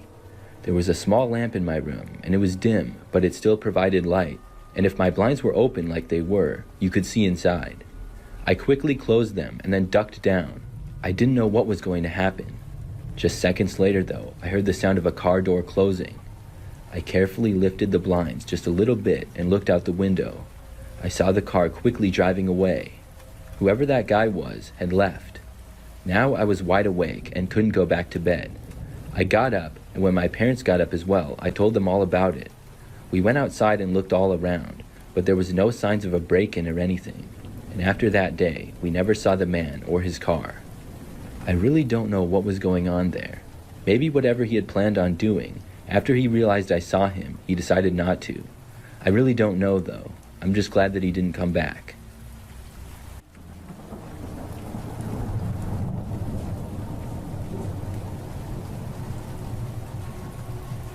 I was about 15 at the time when this happened, and we always had huge Thanksgiving parties. There would usually be around 30 people cramming into our house. It wasn't your typical Thanksgiving. After dinner, there was drinking, smoking, loud music, and lots of noise. This Thanksgiving, I sat in the kitchen with some friends. There was a door that led to our enclosed back porch that also held the staircase to the basement. We would keep tables on the porch that held food because our kitchen was small and everyone brought a dish. As I said, I was sitting at the kitchen table with friends when I saw a man wearing blue jeans and a red silk top come up the basement stairs. At first, I thought he was a friend of one of my uncles. "Hey, what are you doing in the basement?" I asked. The man said nothing. He came walking towards me, and just then my grandma yelled aggressively, "Who are you?" Before the man could answer, my dad and 3 uncles had spotted this man. My uncles are generally aggressive and protective people, so when they heard my grandma yelling at this man to get out of our house, they instantly rushed towards him. They started beating him, yelling at him as he finally turned and ran for his life. They definitely landed a few shots before he took off. His nose was bleeding and his lip was bleeding as well. He managed to get outside into the yard and start running, but we had a German Shepherd, and she was out there and attacked the man. He was screaming, trying to get over the fence as my uncle's dad and the dog all chased after him. Finally, the man fell over the fence and escaped into the night. I ran back into the house, and the amount of blood on the porch was crazy. My mobster protectors came in about 15 minutes later and all laughed. They never called the cops. It was discovered the man had broken through a window in the basement and had rooted through some stuff down there. He was most likely a thief on his way upstairs to check out the rest of the house, thinking that he would blend in and not be noticed among the huge party. The only thing I know is that he will think twice about coming back to our house, and I'm certain that he will have some scars left from the German Shepherd who appeared to get a good bite or two of him.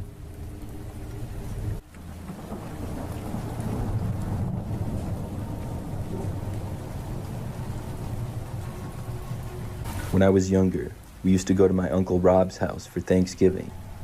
He lived about 30 minutes away, and I'm not sure what year this was, but I was maybe 12 or 13. I remember that my brother, sister, and parents left our house on Thanksgiving morning to go to my uncle's. After leaving our house, we got onto the roads, and things were pretty quiet.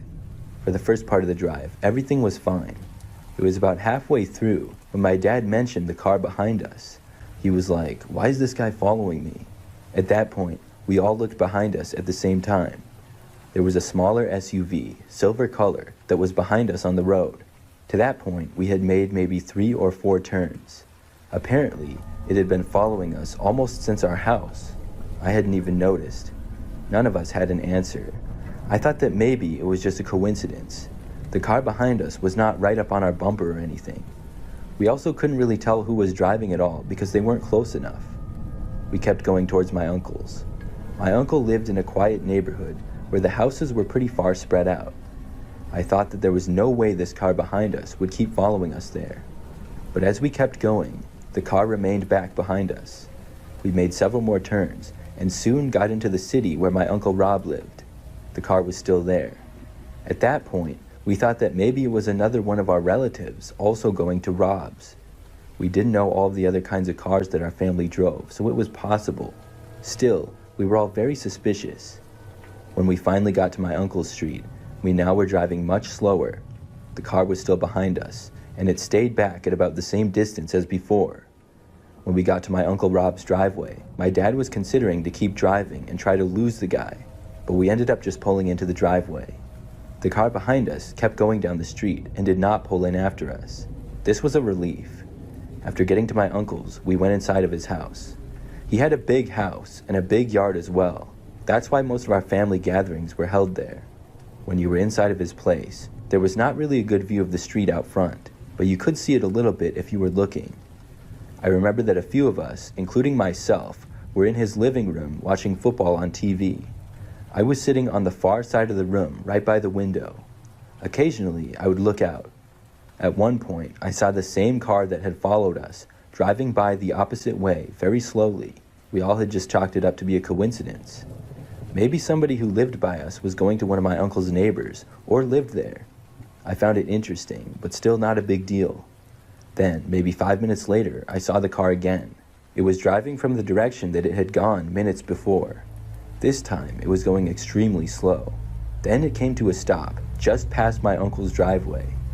The car was stopped for maybe 30 seconds, and then it slowly drove away.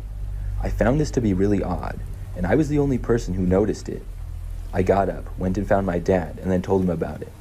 He found it interesting, but the car had driven away again, so there was not much that we could do. I went back to my seat in the living room, and we kept watching football. I got distracted, talking to a lot of people and stuff. Soon, we had Thanksgiving dinner in the dining room. After that, some of us went back to the living room to watch more football. By now, the sun had set. I was sitting in the same chair that I was at before.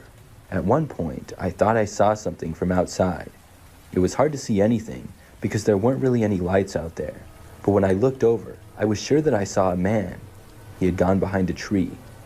I kept watching. A few seconds went by, and then this man ran out from the tree and went behind a bush about 20 feet away. I stood up from my chair and asked my cousin next to me if he had seen that. He had no clue what I was talking about. I started to tell him what I had just seen, and in that moment, somebody tried to open the back door to the house, which was right between the living room that we were in and the end of the kitchen.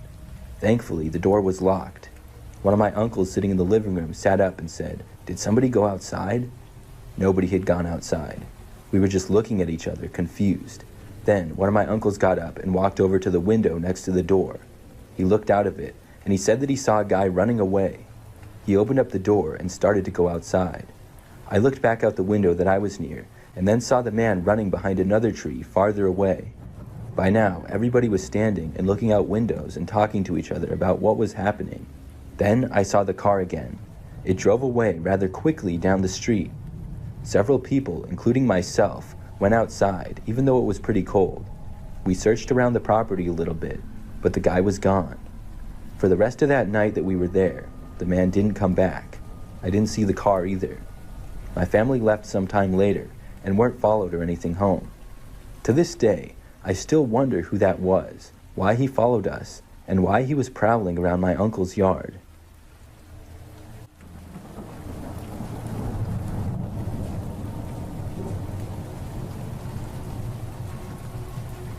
Back when I was in college, I would go home each year for Thanksgiving.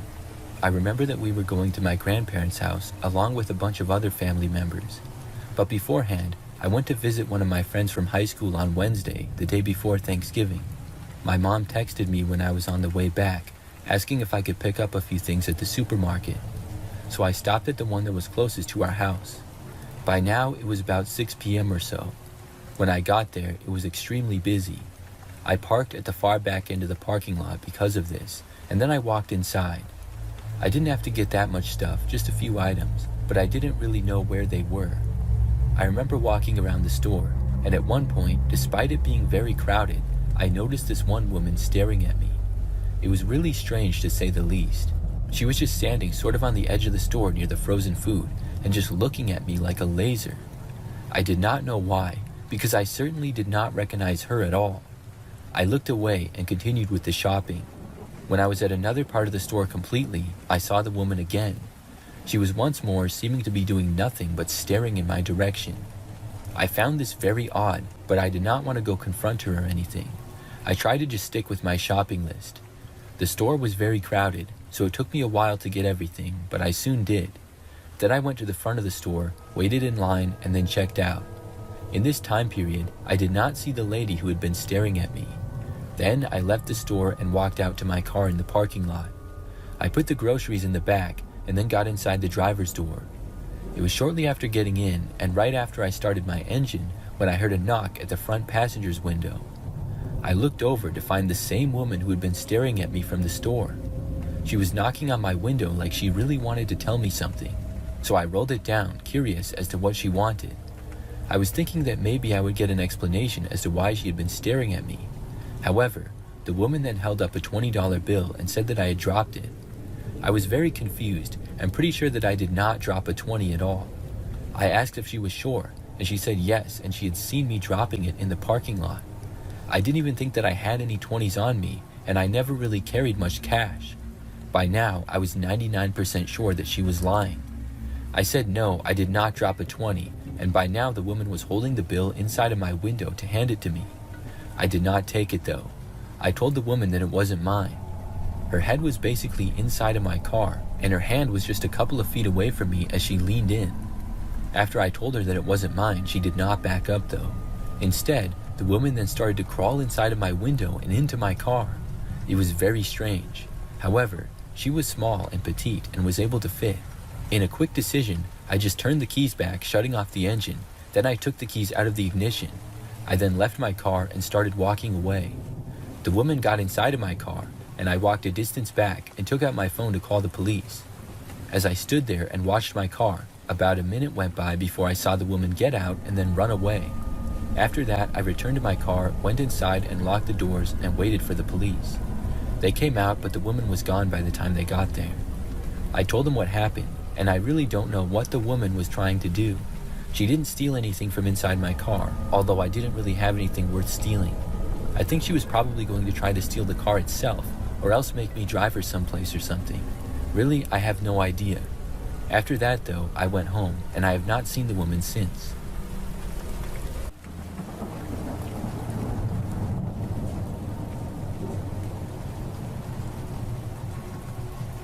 My name is Rachel, and this story happened just last year when we were hosting Thanksgiving at our house. I live in a 2-story house with my husband, and we were going to be having about 20 people over. We were mostly prepared for all of the guests, and had done some shopping for food and things earlier in the week. We had cleaned the house, and people were supposed to start arriving at about 1 o'clock in the afternoon. At about 11 a.m., we realized that we did not have enough drinks. We were not sure what to do at first, with all the stores being closed for Thanksgiving, but there was a chain of gas stations that was open 24/7 and had a good variety of things. We realized that we should be able to quick go and get some there. I sent my husband out to go buy them, while I started to prepare some food. A few minutes after he left, I had a few minutes, and I went downstairs into the basement to get some extra folding chairs. We would need them for the number of guests that we were expecting for dinner. As I was downstairs, trying to see how many of these chairs I could pick up at once, I heard the front door to our house open and close. My husband definitely was not back so soon, and if this was him, I expected him to say something. I realized that some of our guests must have come early, but they weren't supposed to show up for almost 2 hours. With a chair in each hand, I started to walk up the staircase, but a few steps in, and I heard whoever had come inside the house was now walking upstairs to the 2nd floor. Plus, they hadn't said anything at all. Now, if this was one of our guests, they wouldn't just walk upstairs, and they would likely call out saying hi or something. I suddenly got a really bad feeling. I took out my phone and texted my husband asking him if he had just entered the house. He responded quickly, telling me that he had just arrived at the gas station. My bad feeling got worse. Somebody was inside of our house and had gone upstairs. My husband told me that he was on his way back, which made me feel slightly better, but I knew it would still be a few minutes. There was still a slim chance, though, that it was family or a neighbor. We were pretty friendly with our next-door neighbors, and they had come over a few times. They weren't the type to just barge in, though. I quietly went upstairs from the basement, and then opened up the door at the top of the stairs. I took a few steps into the hallway, when I heard somebody starting to come down the stairs. They would soon be in my sight. I had a really bad feeling, and I didn't want whoever it was to see me. I quickly ran back down the basement stairs, and when I got downstairs, I went into the bathroom off my husband's man cave type of room. Then I locked myself inside of it. Minutes went by, and inside of the bathroom, I couldn't hear anything that was going on upstairs. My mind was racing, and I was starting to panic. All of a sudden, out of nowhere, I heard footsteps coming down the basement stairs. I knew that my husband wasn't home yet. I went to the back of the bathroom, as far from the door as I could. The footsteps seemed to go right over to the bathroom, and then they tried opening the door. I had locked it, and after it didn't open, there was a light knock on the door. I didn't move, and whoever was on the other side didn't say anything. Several seconds went by. Then my phone vibrated. It was my husband letting me know that he was back. I told him that somebody was in the basement, and then I dialed 911. I didn't hear whoever was at the door walk away, so I knew that they were still right on the other side.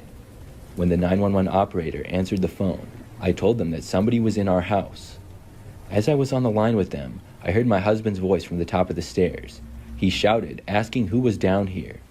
I heard whoever was on the other side of the door run away in another direction. At that point, I just bolted for the door, opened it up, and sprinted for the stairs. It had to be the fastest that I ran in my life. I went all the way up the stairs and made it to my husband. I told him that I called the cops, and we both left our house and went outside to my husband's truck. We waited in the truck in the driveway for the police to get there. They arrived about 10 minutes later. After entering and searching our house, they were able to successfully locate a man. They left the house with him, and he was one of the creepiest guys I had ever seen. To that point, though, I had never seen him before and didn't recognize who he was. We were just happy that he was found. Apparently, he had been hiding behind our basement couch. I'm not sure why he was there, or if he thought nobody was home when he went inside, but that was one of the most terrifying experiences of my life.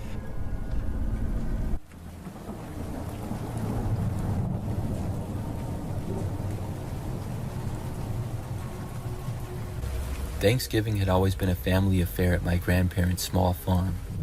As a teenager, I found the gatherings increasingly boring each year. I was not interested in listening to adults talk about things which I found boring at the time.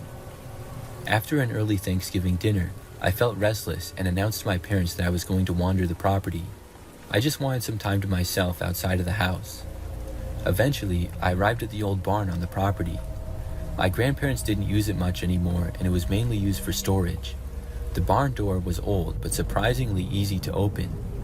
My grandparents never locked it since there wasn't anything valuable inside, I guess. Inside the barn, it was pitch black, so I had to use my phone's flashlight. The light illuminated tons of old tools and cobwebs that clung to the rafters. I was starting to enjoy myself as it was fun and spooky exploring the old barn. On a workbench lay a small hatchet. It was an old metal rusty one covered in dried blood. They don't have animals on the farm currently, but I recalled how my grandparents used to butcher animals on the farm. It didn't feel unusual to see such a tool here, even though the blood made me uneasy. I kept exploring the barn, and eventually made my way up the stairs to the loft. It was mostly just old hay up there, and I was about to turn back down the stairs when I stepped on something under the hay. As I moved some hay to the side with my foot, what I discovered almost made me tumble backwards down the stairs. I'd uncovered the empty eye sockets of a long dead corpse staring blankly at me. I sprinted back into the house, interrupting the conversation and telling everybody what I had found in the barn. After my dad and uncle came out with me to confirm it, my grandparents called the sheriff. The body had been there for about 3 years with multiple hatchet wounds, an investigation revealed. The realization hit me hard. I had picked up and touched the murder weapon earlier when I was checking out the old tools. My grandparents were in shock that they had lived on the farm for a few years without knowing that somebody was dead in their barn. They couldn't identify the body other than that it was a man, and the investigation dragged on, but no leads surfaced. To this day, nobody knows who killed him or why.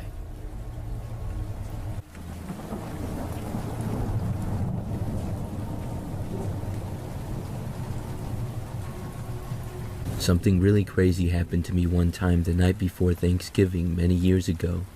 I was going to be doing a lot of cooking for Thanksgiving and had been planning it all out. I had to go to the grocery store several times in the days leading up to it. The day before Thanksgiving, though, I realized I had forgot one ingredient. Somehow I had forgotten it, but it was very important. I needed to get it, so that night I told my husband that I would be right back, and I left for the local grocery store. It's a pretty average-sized store, and it has anything you could need. When I got there, I went inside, and it was extremely busy. I wasn't surprised about that, but luckily I only needed one thing. I started making my way through the store, which was kind of challenging with all the people. Soon I was in an aisle where I thought I would find what I needed. I looked around for a couple of minutes, and I finally found it and picked it up. At that point, I was kind of in the back corner of the store. It wasn't the very back, but it was one of the last aisles. Before I could start walking to the front, though, a random guy approached me. He told me to stop and said that he needed to talk with me. The way that he was talking made it sound like either he worked there or he was trying to be all professional. He was just some random guy. I asked him what he was talking about, and he said that I needed to come with him. He said that he was a secret shopper and he worked for store security. Then he said that he saw me shoplifting, which I could not believe. I said that there had to be a mistake because I never did anything. At that point, I was very confused. I wasn't completely sure if he had me mixed up with someone else or if he was full of crap or what. But I knew that there was no way anybody could think that I had shoplifted. The only thing I touched the whole time was the item that I had in my hand that I was going to buy. I had never put it in my coat or anything. When I tried telling the guy that I didn't do anything, he said that I could tell my side of the story later on. He said in the meantime I had to come with him, and there was no arguing that. He said that we had to leave the store out of a back entrance. Then he started to walk further towards the back, encouraging me to follow, but I didn't. I said I wasn't going anywhere. It seemed too crazy. I told the guy that he could look at the cameras and that would prove that I was innocent. He said that I could argue it another time. In that moment, I saw another store employee starting to walk by. She was not looking at me and did not seem to know what was going on with the shoplifting situation. I walked up to her and asked her if they had store cameras. She stopped and looked confused for a moment before saying yes. I turned back to the guy to try to tell him to look at them again, except the man was now gone. I looked around and saw him walking away quickly. This was strange. Now all of a sudden he was just letting it go? The employee of the store wearing the store uniform asked me why I wanted to know if there was cameras. I told her because that guy said I was shoplifting and I wasn't. As I was telling her that, I was pointing at the guy, who just went out of sight and went around a corner, so we couldn't see him anymore. The woman asked me who, not seeing the man, and I told her that he was gone now, but he said he was store security or something. The woman said that she had no idea who I was talking about and wasn't aware of a security guy. I asked her if I could just check out and leave then, and she said yes. Then she walked away and I felt much better, so I started heading towards the front of the store to check out. When I had made it about halfway there, I felt someone grab my shoulder from behind. I turned around and looked, and it was the same guy. He said that I was not allowed to leave and I had to go with him. He said that if I tried to get away from him again, I could be arrested. I told him that the lady working there said I could go. I also told him that she had no idea who he was. The man claimed that was because he was a plainclothes secret shopper, and because he was a secret shopper, most of the employees didn't even know that he worked there. He said that was to prevent employee theft as well. His story sort of made sense, but I still wasn't buying it. This guy just reeked of BS. I asked him if I could see some credentials, and he said yes after we left the store. He kept trying to usher me to the back to leave, but really he was just seeming more and more sketchy to me. I continued to walk to the front of the store. The closer we got to the registers, the angrier the man got. He was borderline yelling at me. I told him to call the police. I didn't care. He didn't want to do that though, which seemed even more suspicious.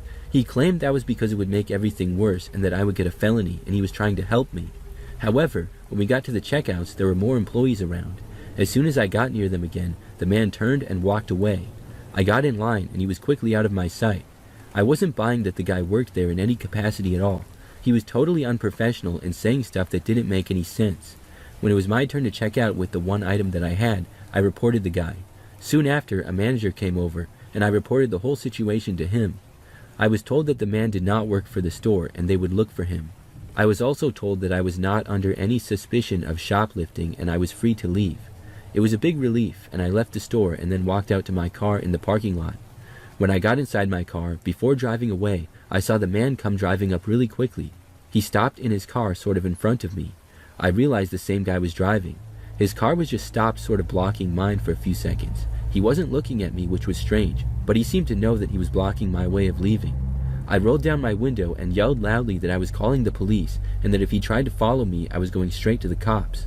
He continued to sit there for about 10 more seconds, and then very quickly he drove off, screeching the tires. I left and went home and thankfully was not followed or anything. When I got back, my husband asked me why it took so long for me to get just one thing. I told him the crazy story. Looking back, I'm not sure why the guy kept messing with me. My only thought is that possibly he was going to try to kidnap me or something. That's maybe why he kept wanting to leave out the back. And it's also crazy how I saw him again in the parking lot. I'm glad that I never saw him again after that.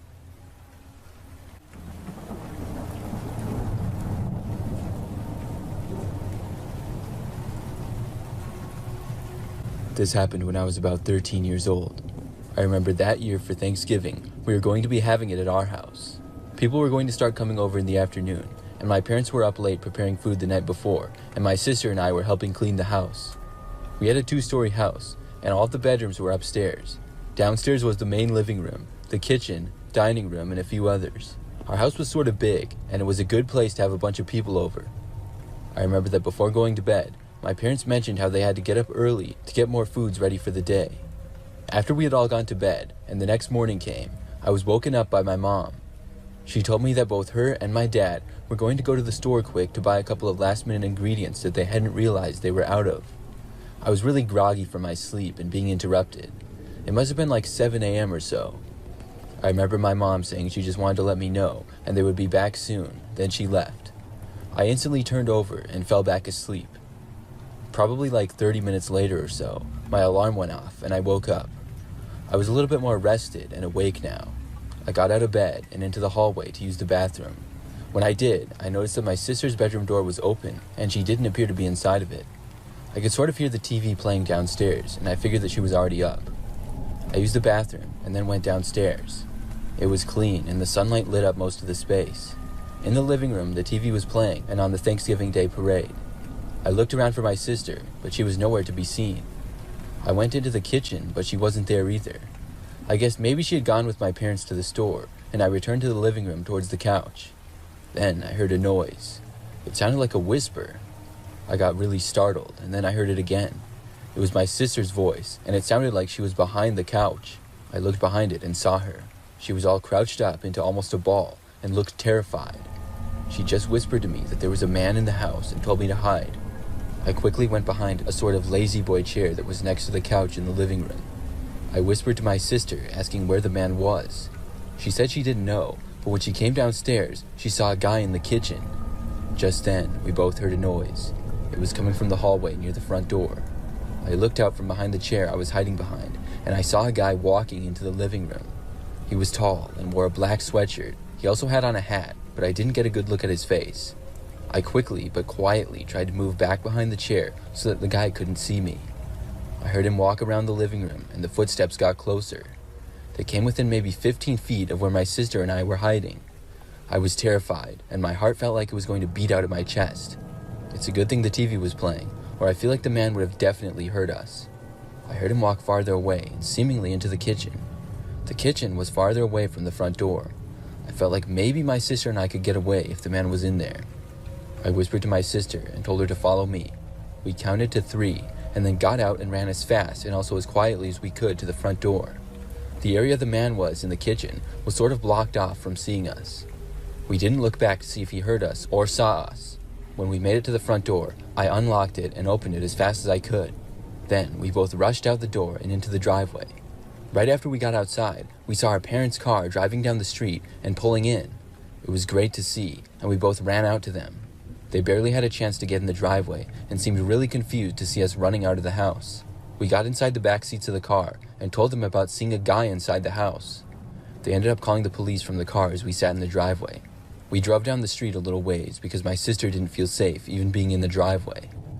The police showed up pretty quickly. When they did, they entered the house and emerged roughly 10 minutes later with the man. It was a huge relief to see that he was caught. Apparently, they found him hiding upstairs in my bedroom closet. That part of it really freaked me out. I'm so glad that I got up when I did. I guess when my parents left, they forgot to lock the door that led from the garage to the house because the front door was locked when I went outside and the door to the garage wasn't. But how the guy got inside our garage in the first place, we never really found out.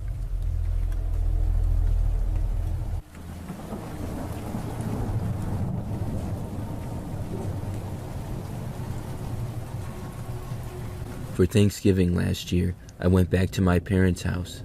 Thanksgiving has been at their house for many years. Lots of family comes over and it's a big thing. I live about 30 minutes away from my parents, and after work on Wednesday, I went over to their house. I was going to help them with the cooking and getting things ready for Thanksgiving the following day. The plan was that I was just going to sleep over on the couch of their living room. I would occasionally do that sometimes when I would stay at my parents' house really late, and I was too lazy to drive back. My parents' house is pretty nice, and the couch is very comfortable as well. So anyways, when I got there, I helped them finish cleaning the house. Then we got to baking desserts and other foods that would be for Thanksgiving. This went on into the night, and we were in the kitchen, which is at the back of the house. Things were kind of loud when we were in there because we were cooking and stuff. We were also talking and had the TV on, so there was all kinds of noise. But despite all this, several times we thought that we heard noises coming from outside.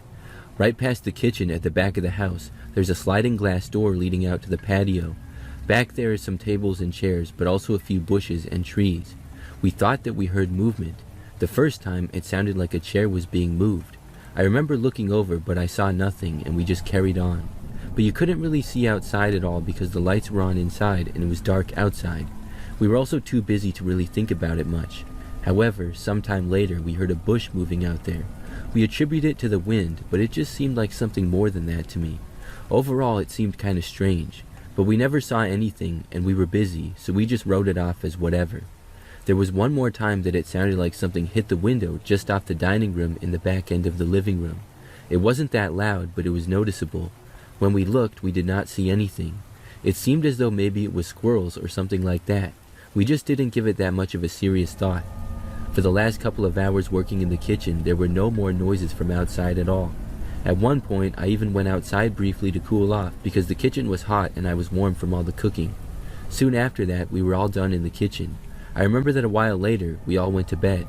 My parents went upstairs and I went to the living room couch to sleep. All the lights in the house were now off and it was completely quiet. I laid on the couch and tried to fall asleep. Just as I was drifting off, I heard a noise. It was coming from the sliding door leading to the patio. The door was opening very slowly. From where I was on the couch, it was kind of far away, and it was just barely out of my view. I looked in the direction, and then the door continued to open. That's when I got up from the couch. Now I had a better view. As the door opened more, I saw a man start to enter our house. As soon as I saw him, I turned and started to run away. I was going to go upstairs and lock myself in a room and call the cops and alert my parents or whatever. However, right as I started to run away, I saw the man turn back in reverse. He started going back outside and quickly left. I was halfway to the stairs when I realized that he was gone. So I stopped, turned around, and then went back over to the door. I ran over to it, closed it, and locked it. Then I called the cops and woke up my parents. It was a whole thing, and the police looked around, but the man was gone. We realized that he must have been what we were hearing throughout the night. We really thought that it was just some squirrels or something. It was also my fault because I forgot to lock the back door when I went outside earlier. But thankfully the man was gone and he hadn't done anything. He was never found. I'm glad that I was not asleep yet when he entered the house, or who knows what could have happened.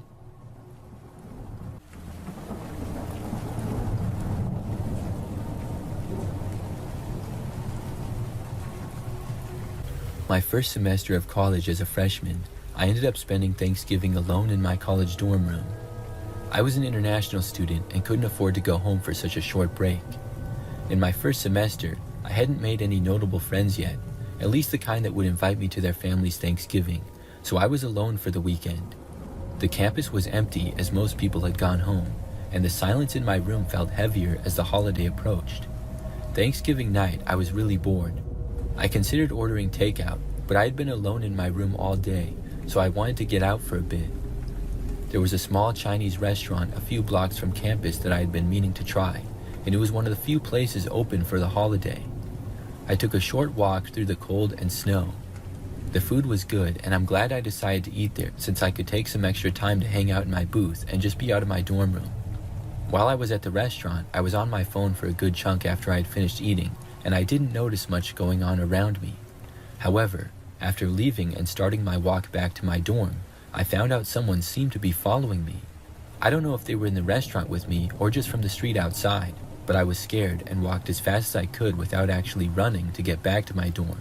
When I got there, I sprinted up the stairs to my dorm room, fumbled with my key card, and was able to slam the door shut before the guy could get into the building.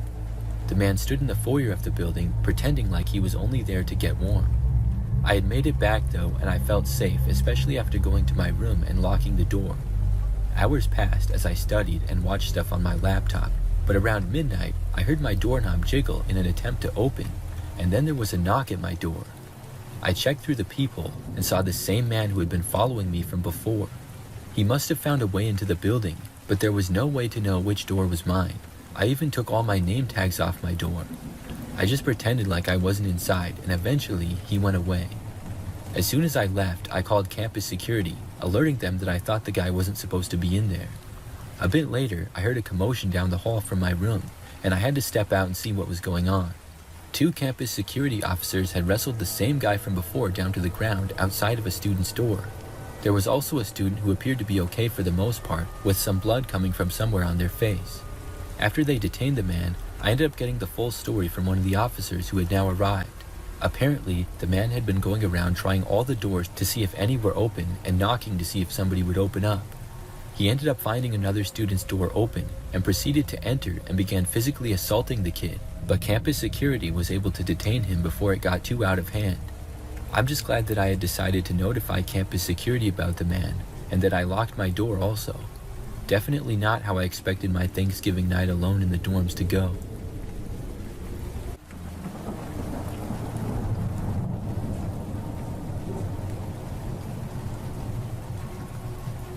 This is the craziest thing that's ever happened in my family on Thanksgiving, and it was just a couple of years ago in 2023.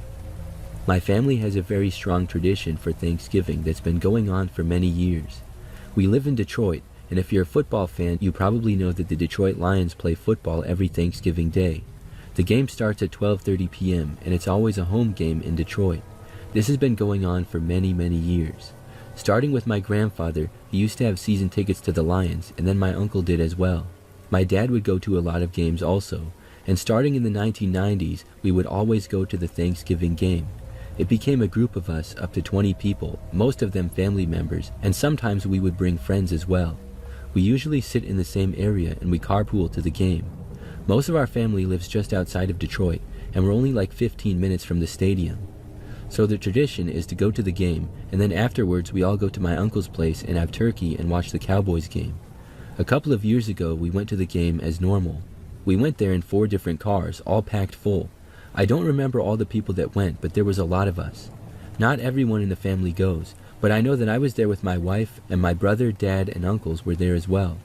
So fast forward through the game, we lost again for like the 10th year in a row, but it was still a great time. Anyways, when the game was over, everybody was leaving the stadium. Ford Field, where the Lions play, is in downtown Detroit, but kind of on the edge of it, so there's a lot of places to park, but sometimes it's a bit of a walk. After the game, there's just a massive crowd of people pretty much all leaving at once. They'll walk through the city to wherever they parked, and it's easy to get lost from the group in this time, and every year we seem to. But we always find our way back to the cars and then leave. That year in particular, I did not have driving duties, so I was more relaxed. My wife and I walked back to where our car was without a problem, which my brother was driving. We were the first to get there, and soon enough, everybody else did. The car was a large SUV with 3 rows of seats, so there were 7 of us total in there. Some people I guess changed who they were going with, because it was a different group than we went to the game with, and everybody else had parked in different spots. The reason for that is because it's very hard to find parking close to the stadium on game days, and everybody has their own preferences of lots. Anyways, everyone soon called and confirmed that we had all the people. Well, I remember that there was this one guy sitting in the back of our car who I didn't recognize. I literally had no idea who he was. He was sitting next to my cousin Elise and her boyfriend James. For some reason, I assumed that he must be the friend of them, because James was sitting next to him and I was sure that they were talking. Then the guy put up the hood of his coat and I remember put in headphones and sort of looked like he was going to go to sleep or something. I didn't bother to ask who the guy was. Then we just left. No one questioned the man at all. We went back to where the Thanksgiving gathering was at my uncle's. Most of my family lives near the Indian Village area in Detroit, which is not that far away. So we all arrived back, and some people were already inside at my uncle's house. His place is pretty nice, and the house is large with 2 floors and a basement. We all left the car, including the guy that I had never seen before. Then we all went inside. When we did, I remember watching the guy, and he went right over to the stairs and walked up them. Nobody else seemed to really notice because he was kind of slick with it. It just struck me as really odd though. He didn't talk to anyone and just made a beeline for upstairs. Nobody seemed to be questioning who he was, but to be fair, there was a ton of people there. It's not uncommon that a family friend joins us to the game who's not always there, or joins us for Thanksgiving. Still, something seemed off to me. I mentioned it to my wife, and she said that she was also wondering who the heck that guy was. I said I assumed he was James's friend, and she said that's what she thought too, because he seemed to be talking to James. So we went over to him and asked him who his friend was. James said, quote, "I have no idea. I was wondering who he was and why he was sitting in the car with us." When he said that, I was shocked. Now, James was pretty new to the family with dating Elise, and it was only his 3rd Thanksgiving with us, so it's easy to see how he assumed the guy must have known us. I started going around and asking people, does anyone know who that guy was that went upstairs? Nobody knew who on earth I was talking about. I was describing him, and everybody thought that I was making it up as a joke. For a moment, I felt like I was in the Twilight Zone, but eventually a few of us decided to go upstairs and confront the guy. He hadn't come back down yet, and it had been a good 5 to 10 minutes, and there was no reason to go upstairs anyways. There was nobody else up there, as there were only bedrooms up there, and the whole Thanksgiving gathering was on the main floor. So me and my brother decided to go upstairs. We walked up there, and when we did, at first we heard nothing and we didn't see the guy. There was a long hallway and we started to walk down it. Soon we heard footsteps. We called out asking who the guy was and why he was up there. There was no response. We heard some noises coming from one of the bedrooms. So we got to the door and then we opened it. When we did, we saw the guy. We asked him who he was immediately and what he was doing. He did not answer. He was standing at the opposite end of the room and by the window. The next thing I knew, he quickly opened the window and literally jumped out of it to make his escape. It wasn't that high up, but still kind of far to jump it. We ran over and the guy had landed all right and he was now running through my uncle's backyard. He quickly left and took off into someone else's backyard. Very quickly, he was out of sight. We went back downstairs and reported what happened, and some people said they had seen him running away. My uncle went upstairs and soon after came back down and said the man appeared to have stolen a few things. So we called the cops and reported it. It was really crazy. That made for one of the most interesting Thanksgivings to date for us. I don't know why the man decided to go back with us. Was he at the game, or was he just walking around on the street and saw an opportunity? The whole thing is really crazy, but I'm glad that he didn't get hurt jumping out of the window and that he didn't hurt anybody else. I feel bad for my uncle though, who had some things stolen.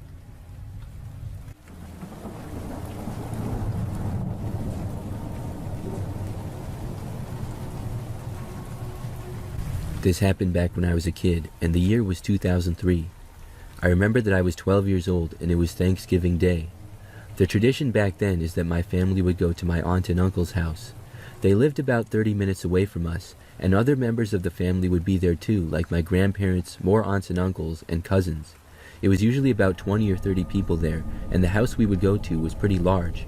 It was a little bit out there, so there was more land. The property that the house was on had a very large backyard, and there was a big open space with flat grass. Then surrounding it on almost all sides was a large woods. I'm not sure how far back of the land my family owned in the woods, but it was pretty far. On Thanksgiving every year we would have a football game in the backyard. Usually about 10 or 15 people would play in it, and most of the rest of the people would watch. A few would stay inside, but it was overall a pretty big deal. I was just old enough that I had recently started to be able to play in the big game. I was really into sports as a kid, and so I loved to go outside. I was really excited about the football game that year. We got there that year and everybody hung out inside for a while. After about an hour or two, I decided to go outside early for the game because I was anticipating it starting soon. I left the house out the front door and was going to walk around to the back. However, as soon as I got outside, I saw this guy in the driveway. He was standing next to one of the cars, and there were a bunch of cars parked there. The driveway was next to the house, and it was pretty wide. There was also a thick amount of trees between the driveway and the next door neighbor's property. When the man saw me, he turned around and started walking away.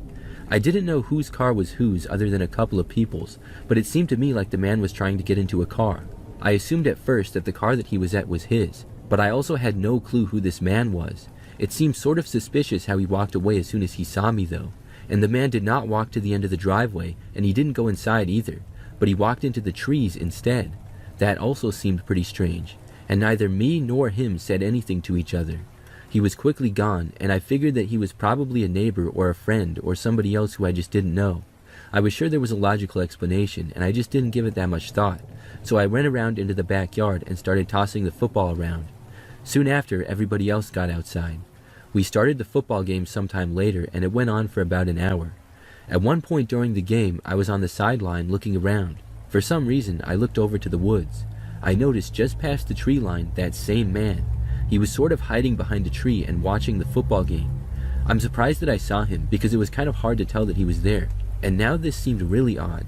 He was definitely on my family's property and it was kind of creepy. I was wondering what he was doing there. I looked away though, and when I looked back, he was gone. Nobody else seemed to notice him, and for some reason I didn't tell anyone. I just went back to the game. After the football game was over, I pretty much forgot about the guy. We went back inside and soon after had Thanksgiving dinner. Sometime later on in the evening when everyone was hanging out, I was in the living room. A few of us were watching football on TV, and my uncle who lived at the house was talking to another one of my uncles.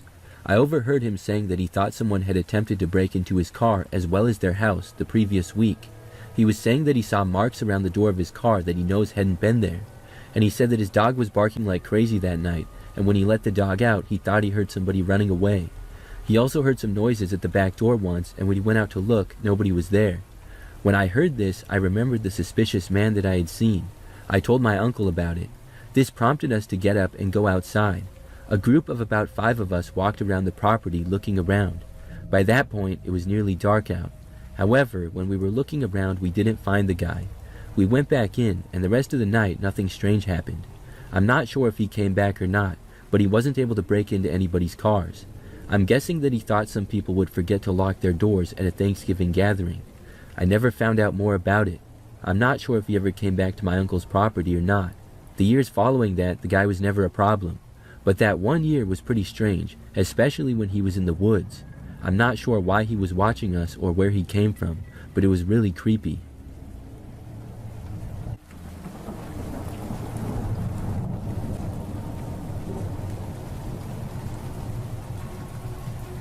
I am a 25-year-old guy.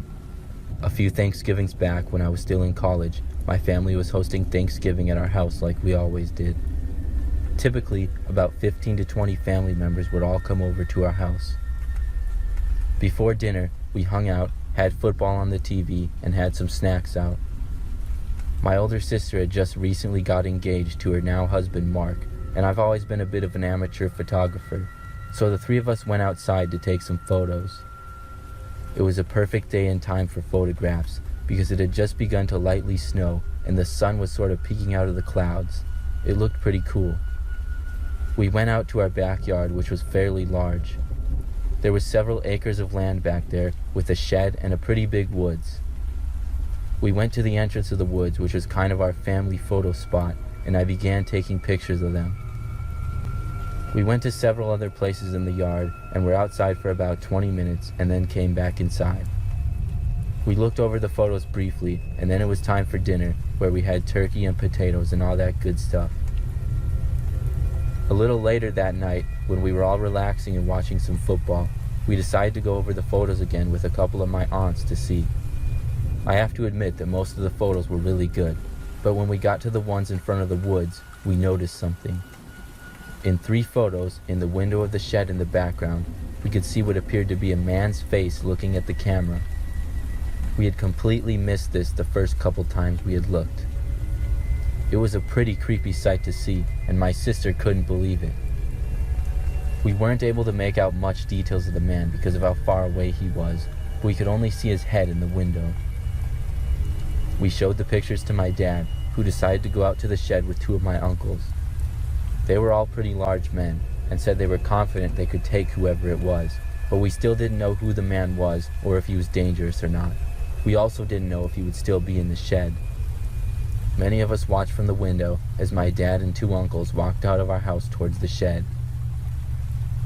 When they got there, they opened the door, and I saw all 3 of them go inside. Then we saw briefly a man run out and try to hit one of my uncles, but was soon overpowered and shoved back into the shed. My dad and uncles then shut the door and all stood in front of it to block it. They signaled to us that the man was still in fact inside and yelled for us to call the police while they held the door shut so the man couldn't escape. My aunt had already called the police, and about 5 minutes later, they showed up and arrested the man. He was a dirty-looking guy who for some reason had wandered into our yard and decided to live in our shed for a whole 2 days. It made for a very memorable Thanksgiving.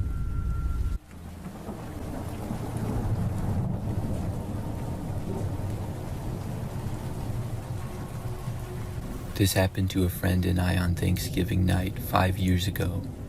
I was a junior in high school, and I was spending Thanksgiving night at my friend Alex's house.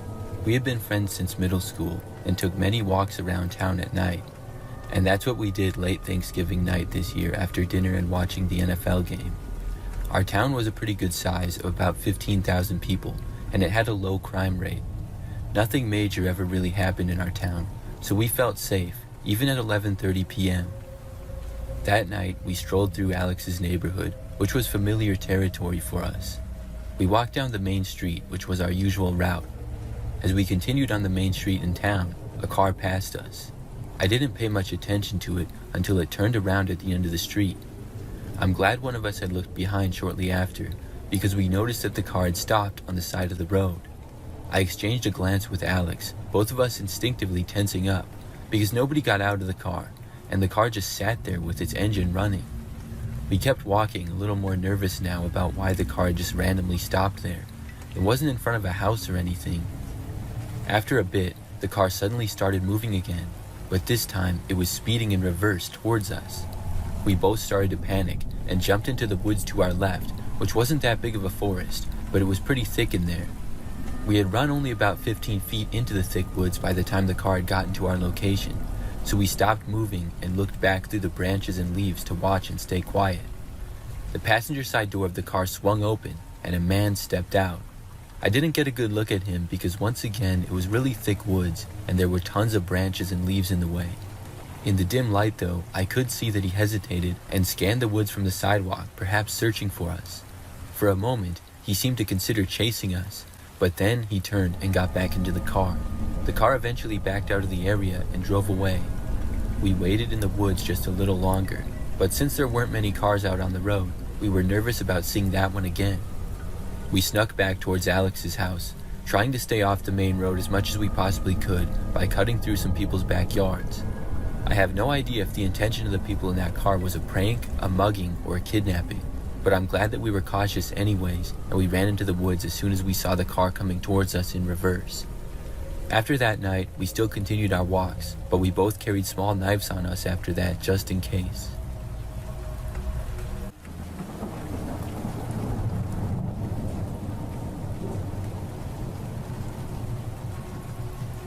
This happened 3 years ago in 2022.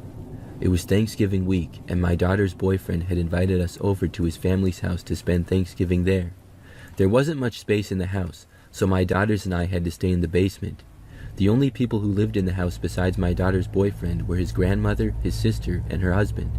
A few more family members were supposed to be staying over as well, but since we came late that night, I didn't get to meet any of them. We stayed the first night in the house, and it was finally Thanksgiving morning. I normally wake up pretty early, so I was up at 7 a.m. I was the only one awake in the house. I went upstairs to the kitchen and sat on a chair in the kitchen. I sat for a bit just drinking some coffee and relaxing before the day began.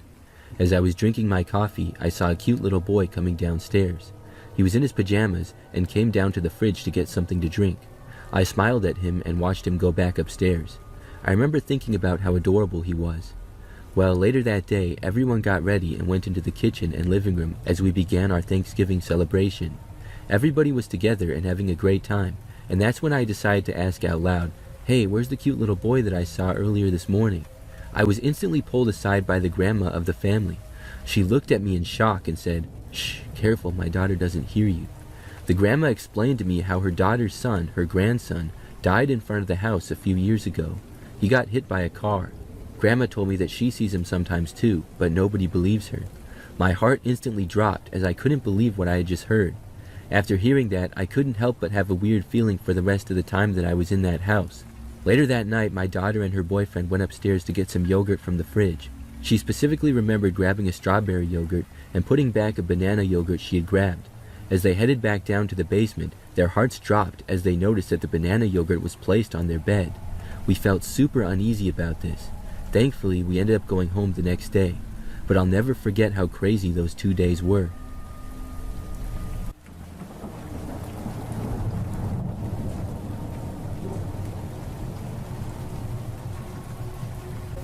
Last Thanksgiving, my family decided to spend the holiday at our cabin for a change. The drive was longer than usual because of the snowfall, but we didn't mind because the radar had predicted light snowfall for the next day or two. We arrived at the cabin just as night fell. My parents prepared dinner while my siblings and I helped to get the place ready. We lit candles and pulled out the board games to play for the night because we didn't have any TVs there. As we sat down for dinner, the wind began to howl outside. It quickly turned into a snowstorm that we had not been expecting. By the time we finished eating, snow was piling up against the windows. Over the course of the next day, the storm stayed persistent and might have even gotten worse, so we weren't able to drive home the next morning and had to stay another night at the cabin.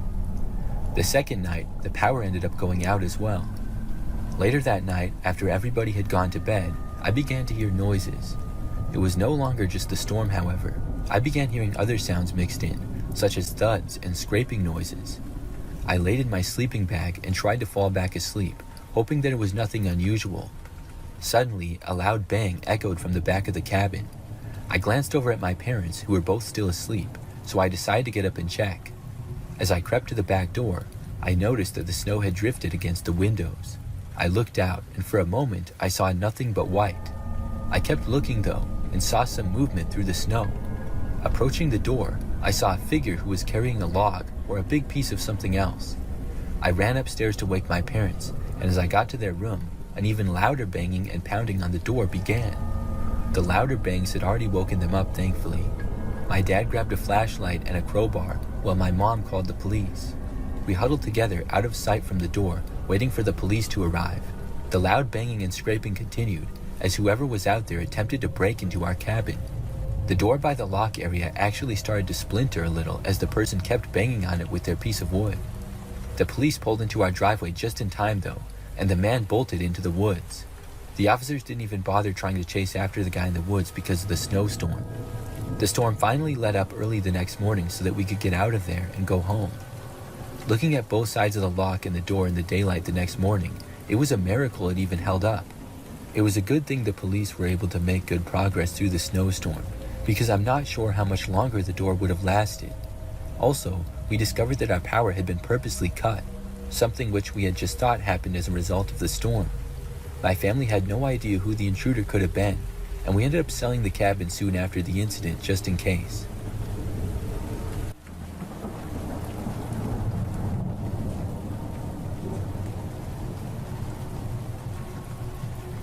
I was a young teenager, maybe 13 or 14 years old at the time. It was Thanksgiving night, and normally it was just my parents and I having the traditional turkey dinner at home. However, my parents had invited friends over this year, and these friends brought their 2 dogs over to play with our family dog. The adults had decided to go out after dinner. I don't remember if it was a party or just a bar or something. Either way, since they weren't coming back until late at night, I was tasked with watching and caring for the dogs.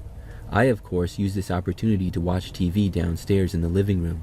Since it was Thanksgiving and Christmas was right around the corner, our house was decorated. Most notable, there were these fragile plastic or glass fake candles on each window plugged in to light up. So I was laying on the couch watching TV with all 3 dogs snuggled up around me. A few times every hour they'd all leap off the couch and start barking endlessly at the front door right beside the living room. The first time I had gone over to the window next to the front door to see if my parents and their friends were pulling into the driveway early. The next few times I checked again, thinking maybe it was a neighbor out there or a wild animal in the yard, but I never saw anything. Each time I ushered the dogs back to the couch, relaxed, and it was fine. But it kept happening over and over again.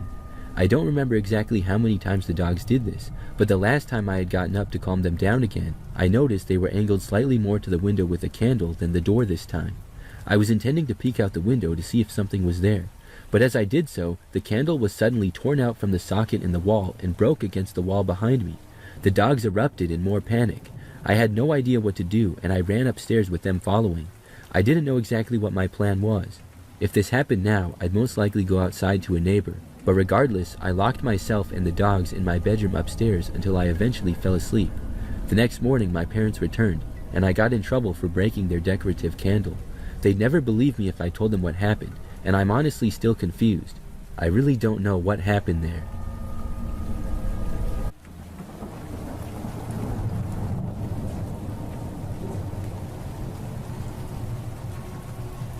This story occurred many years ago.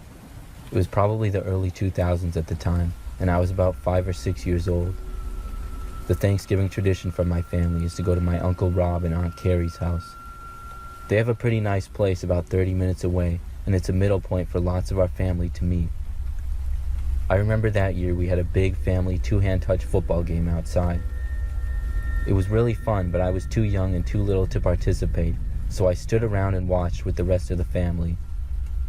As I was watching the game, my Uncle Rob's neighbor, John, came up to me and started talking with me.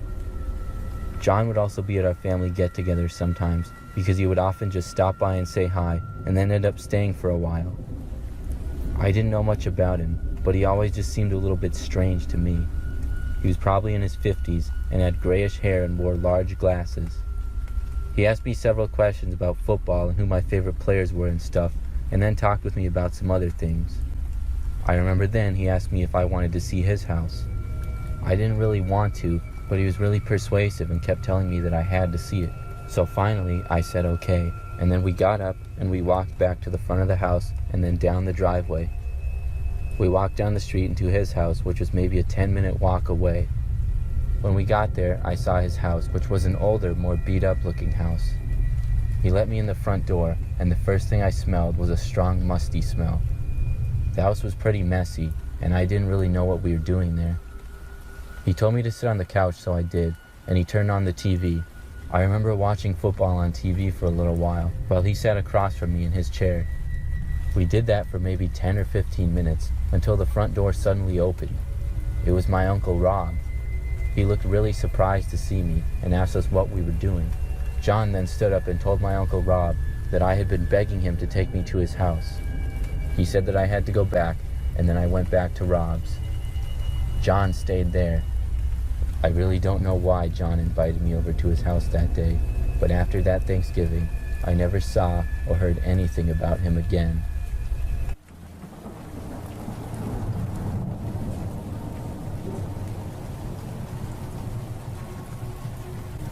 This happened a few years ago. I went with my family to my aunt and uncle's house for Thanksgiving. They have a pretty large house, and it's good for having lots of people over. Most of the family gatherings take place there. So on Thanksgiving, I remember that we had been there for a while, and I was watching football in the living room with several other people. They have a pretty large TV there, and it's great to watch games on. Some other people were just off at the dining room, which is the next room over, sitting at the tables and talking. Then I remember that I overheard some people in the dining room talking about a man in the yard. I listened closer and found out that some random guy was apparently standing in the yard. My aunt and uncle's property is pretty large, and the neighborhood is not gated or anything, but it has a more private feel to it. The properties and houses are larger, and you don't really see people prowling around or anything much, so this was really strange. I got up and went over to the window to look. I was only able to just barely see the guy walking closer to the house and then went out of sight. He went towards the sliding glass door that led to the basement, but luckily that door was locked and the man was not able to get inside. By that point, almost everybody at the Thanksgiving gathering was talking about the guy. After trying to enter the basement, the man moved away, and this time I saw him walk back through the yard and eventually disappear behind a tree. He was going back towards the road, and we hoped that he was leaving the property. Nobody had any idea as to who he was or what he was doing there. It was getting dark out by this time, and it was probably about 5 p.m. or so. I remember that things went back to normal for a while, but maybe 30 minutes to an hour later, there was suddenly a knock at the front door. I remember soon after hearing that the same guy was there. My uncle opened up the door to him and asked what he wanted. I didn't really hear the conversation, but my uncle soon came back over and said that the guy claimed to be at the wrong address. Apparently, the man said that he was going to a friend's for Thanksgiving and thought that it was my uncle's house. For some reason, we didn't really believe it. The guy seemed very sketchy overall, especially how he had tried entering the basement door. Why not go to the front door in the first place? I figured that was that. However, later on in the night, I was back in the living room watching football again. Once more, I heard somebody ask if the man was back. This time, I got up right away and walked into the dining room. I saw my mom and one of my aunts sitting at the table near the window that looked out into the backyard. It was tough to see because it was dark out now, but at the back end of the yard there was a large woods, and we saw a man standing on the edge of the woods. He appeared to just kind of be looking at the house, and that woods was not really that close to any neighbor's property at all, so it was really strange that the guy would be there. He just kept standing there, partly behind a tree, and looking in our direction. After literally like 5 minutes, he finally moved away. Then we saw him sprinting through the yard and then went out of sight. It was really strange. For the rest of the time that I was there that night, nobody saw the guy. I never really heard anything more about him. I'm not really sure what the guy was doing.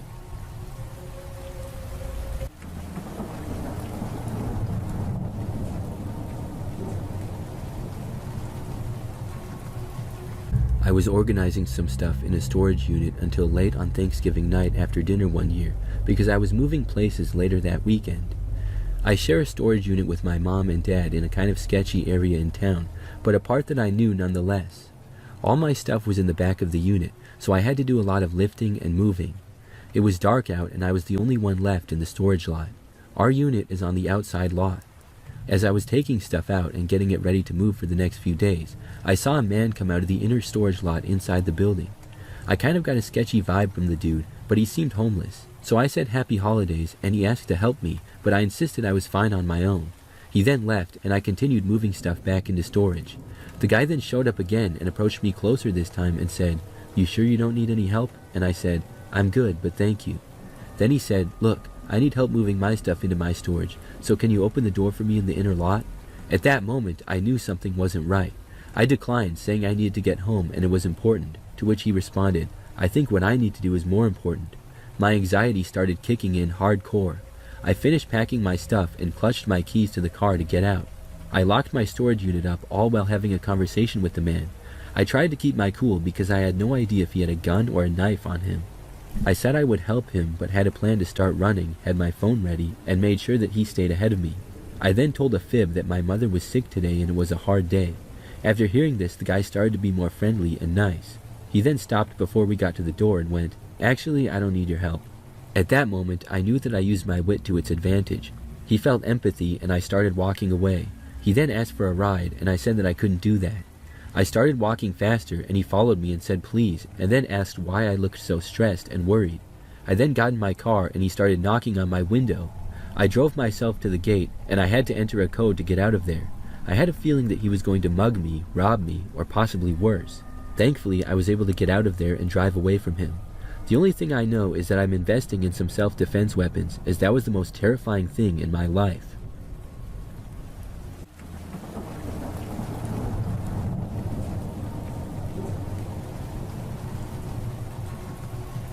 This happened back in like 2014, I believe. It was Thanksgiving Day and I was at my aunt and uncle's house. I was in high school at the time, and basically my whole family was together as we are every year. Everybody was hanging out and having a good time. After dinner, when it got a little bit later, some people were going to go shopping. This was back when Black Friday was a huge deal, and a lot of the stores were actually opening at 6 p.m. on Thanksgiving night, which seemed crazy. There were a lot of big sales though. So one of my aunts started the tradition of going shopping at 6 and then coming back at like 8. She said if anybody wanted to go with and join her, they could, and there would usually be like 5 people that would go. The rest of us would stay back at the house. Now, I wasn't going to go that year. It was mostly the women, like my aunts and a couple of cousins. The guys were too busy watching football, which is what I would want to do rather than shop on Thanksgiving night. So I recall that at about 5:30 it was dark out because it's late November and it was also pretty cold, probably like 35 or 40 degrees. My aunts and cousins left to go Black Friday shopping and the rest of us stayed. However, they came back inside less than a minute after leaving. They said there was some sketchy looking guy standing at the end of the driveway creeping them out, and he wasn't moving. This caught most of our attention. From where we were in the house, you could not look out of a window and really see that spot. My aunt's and uncle's yard was pretty big, and it had lots of trees on it. Plus, their driveway was actually really long, and it curved slightly as well. It seemed like an odd thing. This neighborhood was not one where people would walk down the street. There was no sidewalk, and it was also a cul-de-sac, so not that much traffic at all. A few of us got up to go and see, including myself. I remember walking to the front door and going outside. Then I walked out and started going down the driveway with a couple other people. Soon we were able to see the end of the driveway, and there was in fact a man standing there. I thought that he would have been gone by then. He looked fairly young and was average height, but pretty skinny. He was wearing a hooded sweatshirt with the hood covering most of his head. He also appeared to be barefoot, which was strange because it was really cold outside. But perhaps the most weird part was that he was just standing there facing away from us and looking down. And he was right smack in the middle of the driveway, blocking anybody from leaving. Somebody called out to him, asking what he was doing. There was no response. I think that everybody was a little creeped out, maybe a lot creeped out. People didn't seem to recognize him as living in the area. Someone else asked him to move, which he did not. Then somebody asked him in a nicer tone if he was okay. He still didn't answer. One of my aunts asked if he was cold and wanted to come inside, but somebody else quickly whispered to her to be quiet and not to offer that. Still though, the man did not respond. He barely moved at all, but was not completely still. Then, after like 5 minutes of this, one of my uncles started walking over to him. As he approached, at first there was still nothing. He asked the guy again what was going on. When my uncle got within like 20 feet of the guy, he suddenly turned and started running. The man went towards my uncle at first, who stopped, but then the guy turned and went off the driveway and behind some pine trees. He was pretty quickly out of sight. This was good and bad. He was not blocking the driveway anymore, so my aunt could go shopping now, but he was also somewhere on the property hiding now. He certainly seemed sketchy, and who knows what he was capable of. So most of the people went back inside, and me and like 3 other people stayed out. We started looking for the guy and calling out to him. I remember that we sort of went into the woods near the trees where he entered. At first, we saw nothing. We didn't go that far in though. As we were leaving that area, suddenly we heard the guy within the woods. This made us leave faster, as it sounded like he was approaching. We got back into the driveway, and I was almost at the house with my uncle about 30 feet behind me. I looked back and saw the guy come out of the woods and start charging at my uncle. My uncle took off running, and we all went inside and locked the door. The man did not try entering the house, and we called the cops. My uncle said that the guy looked like he was insane, and he said he wanted no part of fighting him, claiming that the guy probably had crackhead strength. We called the cops, saying that there was a guy who probably needed a wellness check and was trespassing. They came out and pretty quickly found the guy not far in the woods off the driveway. He turned out to be on drugs, which explained a lot. Looking back, I don't even know where he came from. That area was kind of far out in the country, so I have no clue. But thankfully, nothing like that has happened since.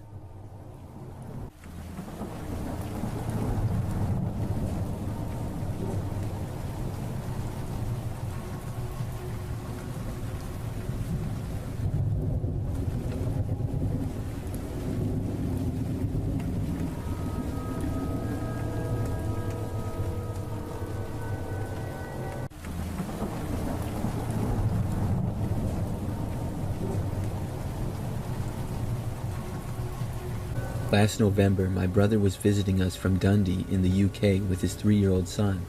Since my brother had moved away, we didn't get to see him or his family very often, so we cherished it any time we could see them.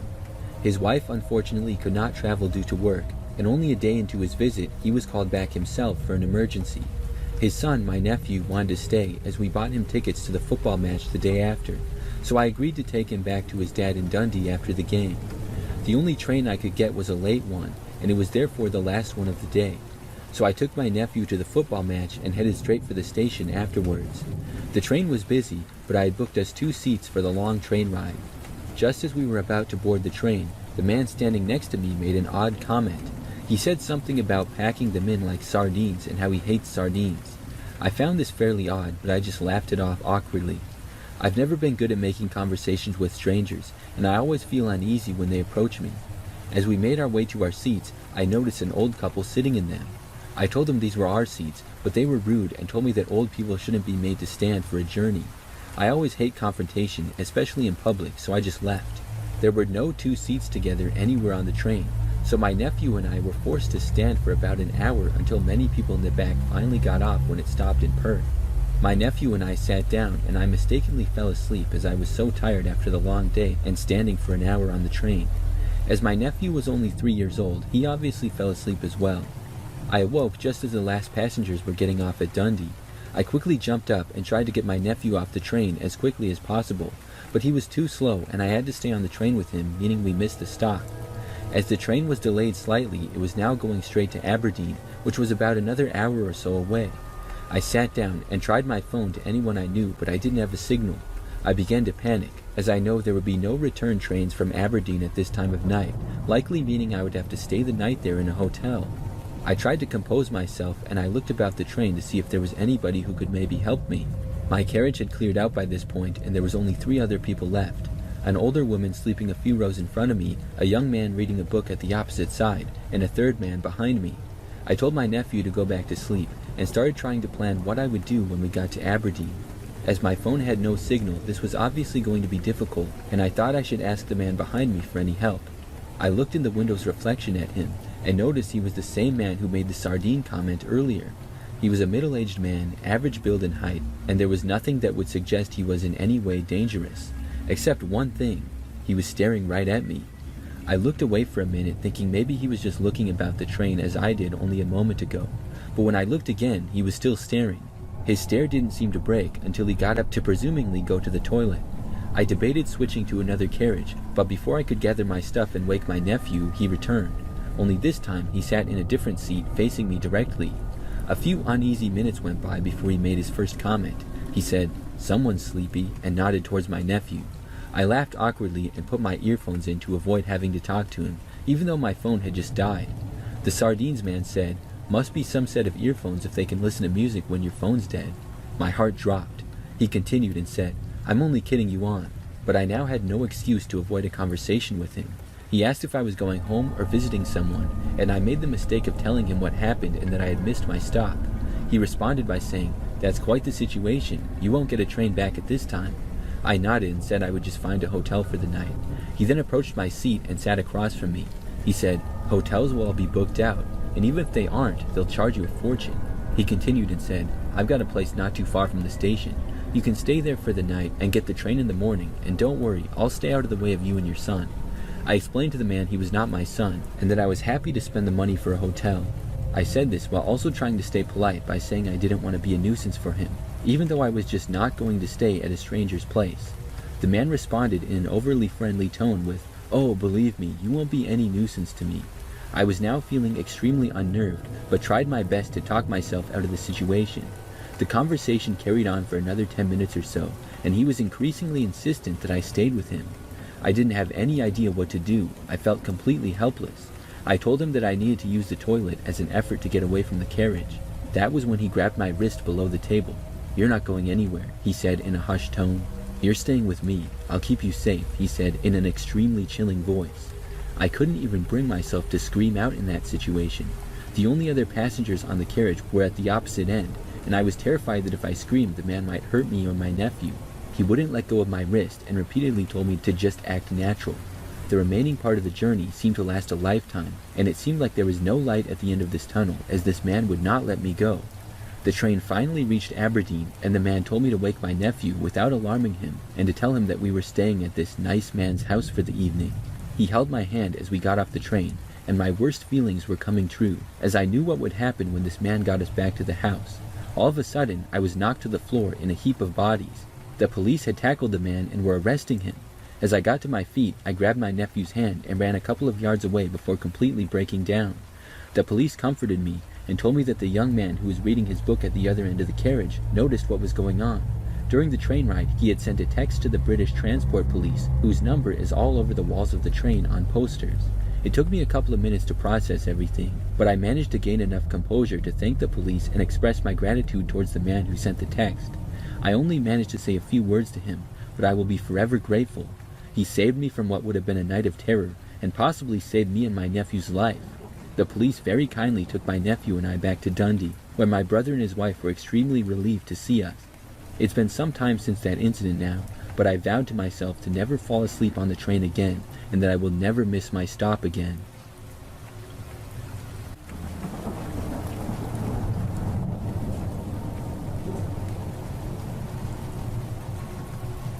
Back when I was in high school, during my sophomore year, I used to go to the local library a lot after school. I lived pretty close by to the high school behind it in a neighborhood. I would walk to school every morning, and then after school there was a city library really close by that I liked to go to. It was in the opposite direction than going home, but it was literally like a 5-minute walk from the school. You just had to cross a street and then go a little ways down. The high school did have a library, but I found it to be kind of lame, and some of the school clubs would meet in there after school anyways, so I preferred to just go to the city library. I would usually spend about an hour or two there, sometimes more. I would try to do all my homework as well as studying there, so when I went home I could then do whatever I wanted. It was easier to focus in the library as well, and I also found it to be pretty relaxing.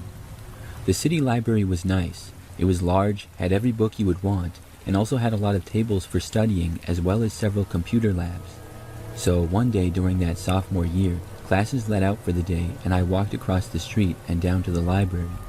I went inside and then went towards the back where I found an open area of a few tables kind of out of the way. There was nobody else there, and it was my favorite spot to do homework at. I sat down, took out my books and folders, and began working. Probably about 10 to 15 minutes into this, and some guy walked up to me. I remember that he had a red t-shirt on and dark brown, really short hair. He looked young, but to me looked like he was maybe 25 or so. He didn't seem like a teenager at all. He did, however, have a backpack with him, so I thought that maybe he was a college student. Either way, I had never seen him before. He walked right up to me, though, and mentioned my high school and asked if I went there too. With him asking that, it implied that he also went to my high school. I had never seen this guy before, like I said, and I wouldn't have guessed that he was a high school student at all. I said, "Yes, do you go there?" He said yes, and then asked if I minded if he did his homework in that area as well. I didn't want him to, but I also didn't want to be rude, so I said sure. And I was only using one of the tables when there was like 5 of them there. He didn't really have to ask permission to be at one of those tables. So the guy walked around me and then went to the table directly behind mine. I couldn't see him anymore now that he was behind me, but I heard him sit down. It seemed as though he was sitting right directly behind me and facing me. I just continued with my homework and it was completely silent. I was able to work for about 10 minutes or so, but then I realized that I hadn't heard the guy do anything. He hadn't taken anything out of his backpack. No books, no laptop, no notebooks or pencils, and he wasn't making any sounds at all. I was making a little bit of noise with turning pages and writing stuff down, things like that, but there was nothing from the guy. He seemed to just be sitting there behind me doing nothing, and I got the sense that he was staring at me, like that feeling you get when somebody is watching you. I didn't want to just turn around, so I tried to be slick. I stopped to stretch and sort of looked around at another spot behind me. Out of the corner of my eye, I saw the guy. He indeed had nothing out. There were no books or anything on the table in front of him, and he wasn't on his phone either. He was just sitting there seemingly looking at me. It kind of seemed weird. I tried to just ignore it though, so I kept working. But the longer I did, the more and more I got paranoid. The guy didn't do anything at all. He was just sitting there. I turned around another time and this time got a better look. He was looking at me and then looked away right after we made eye contact. There was still nothing in front of him and his backpack was still on his back. By this point, my focus was gone. I could no longer concentrate on what I was doing. I just wanted to leave. I sat there staring at my homework paper for like 5 more minutes and not being productive at all. Finally, I decided to leave. I pretended to finish and then started packing my things up. The man was still sitting there and didn't move the whole time I did. After putting everything back in my backpack, I stood up, picked up my bag, and began to walk away. I didn't look at the guy at all, but when I turned, out of the corner of my eye, I saw him standing up as well to leave. That's when I had a really bad feeling. I walked to the front of the library and then left. When I was about 20 feet out, I heard the doors open and knew that it was the same guy. I walked quickly to the sidewalk. Then, I breathed a small sigh of relief when I saw the guy getting into a car that was in the parking lot. I kept walking and was now on the sidewalk going home. I went down the street and then crossed back towards the school. Shortly after I passed the school, I saw the same car that the man had gotten into driving up the road to pass me. Then it went a ways ahead of me and turned into a small parking lot.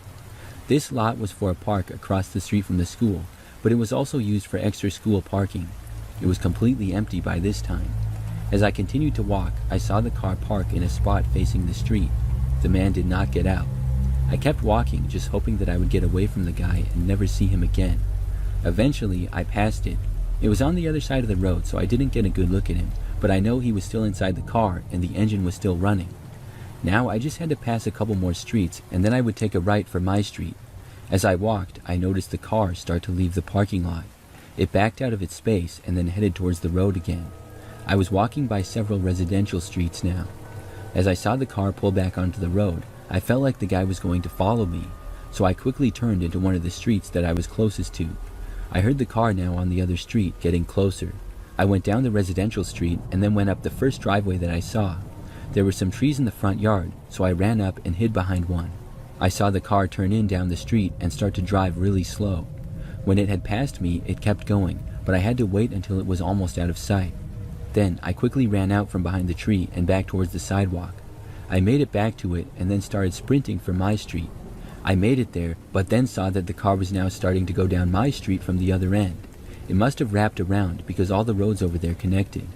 I ran back and then went to the next street over and into another random person's front yard. I waited until I could hear the car moving away.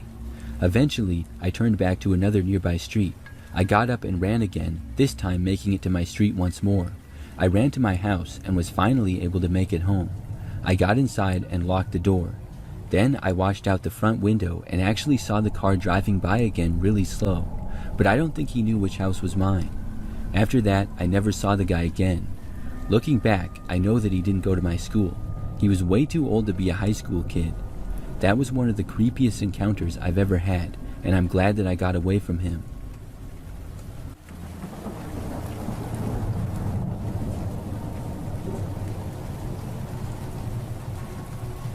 This is something that happened when I was fresh out of college working my first real job. I had several college internships, but this job was one that I had really wanted. I had to move to a completely new state and city, and the interview for the job was intense. But it was a career that I had wanted, and I felt prepared, even though the jobs are pretty competitive. I was not the only person to be hired at this particular company. They hired 5 of us new employees for the department. Most of us were fresh from college. We would have to work our way up the ranks, and I knew that it might get a bit competitive. My goal was to just control what I could control and always work very hard. The company helped new employees get places to live because it was common for employees to have to move around a lot. So after getting hired, I agreed to move into this new apartment and become roommates with a coworker. It was kind of weird because we were both just hired and in some ways competing with each other for promotions in the future. The guy that I lived with was named Derek. He seemed pretty normal at first. He kind of gave me the impression that he was a little greedy and selfish though, but other than that he seemed like a pretty normal guy for the most part. We started our new job at the same time and we were kept pretty busy. By the time we would leave work, it would be nighttime. I would pretty much just go back to my room and then go to sleep. Our apartment was fairly nice. It was really new and it had a living room and kitchen in the middle. Then on one side was my bedroom and bathroom and on the other side was Derek's, so we each had our own room and stuff. We didn't really interact with each other much, if at all, around the apartment. We didn't carpool to work or anything either. One time we did though, and he drove, and then he Venmo requested me $5 for gas, even though it was like a 5-minute drive. So I decided not to do that again. After living with Derek for like 2 months and working with him, I didn't like him at all. At work, I didn't interact with him a ton, but being in our group, I'd hear him say stuff. He wasn't a very likable guy. So nothing really crazy happened until like a month into the job. We had both been doing an overall pretty good job at work despite not getting along very well. I was proud of my performance to that point. I would get there early, leave late, and even do work at home sometimes. We had our folders with files and notebooks, as well as stuff on our work laptops. One morning though, I remember that I woke up and almost missed work. My phone was dead, and thankfully I somehow naturally woke up only like 15 minutes later than usual. I was so confused though, because I was sure that I had plugged my phone into charge when I went to bed. I mean, I did that every single night. However, I figured that I must have somehow forgot. I scrambled to get to work and was still on time. Several days later though, I was even closer to being late. I remember that I woke up to my alarm that was going off, except it was right at the time that I would normally leave, so I had no time to get ready at all. I went as quick as I could and was just able to make it. It was such a rush that it wasn't until later that I thought about how that could possibly happen. I would plug in my phone and set my alarm for the same time every morning, so why on earth would it not go off until like an hour later? Or how could I have possibly slept through it for that long? I'm not a deep sleeper. That's when I had the idea that maybe Derek messed with my phone. Maybe he was trying to get me fired or something. The phone couldn't just have the alarm go off so late on its own. That made no sense. So that night when we were both home from work, I told Derek about what happened. I didn't accuse him, but I was just saying how it didn't make any sense. His response really ticked me off.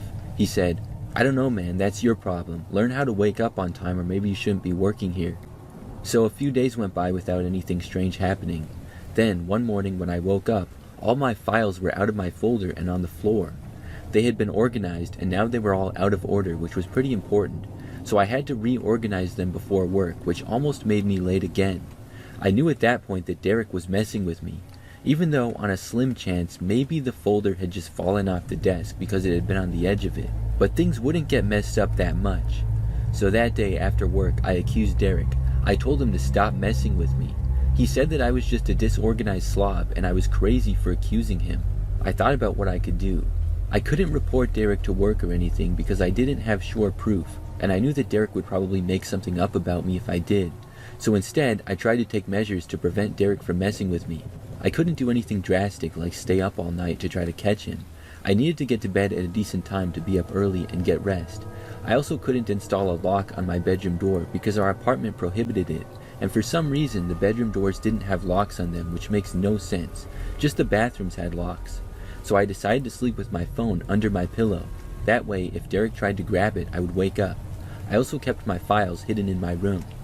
One night, I did stay up like an hour later than usual pretending to sleep, hoping to catch Derek, but nothing happened that night. For like a week, things were good. Then, one night, Derek really did it. I woke up to find that my work laptop had been unplugged and was dead. Also, my work clothes, which were a suit and tie, were all wrinkled. It was like somebody had deliberately messed them up. I was so mad that I wanted to punch Derek in the face. I went out into the kitchen area and started yelling at him. He denied everything and then just walked away back to his room and said that he didn't care. I threatened to report him, and he said that nobody would believe me. He told me I was delusional. Good thing for me, I had other clothes I could wear, and I could charge my laptop just enough before leaving, so I went back to my room and got ready for work. But it was like Derek was trying to sabotage me into getting fired or quitting or something, or else he just hated me for some reason. I wanted to move out of the apartment badly, but we had a lease, and I couldn't prove that he had done anything wrong really. I wasn't quite sure what to do. I started hiding everything. I was keeping my phone, laptop, and work clothes as well as files hidden.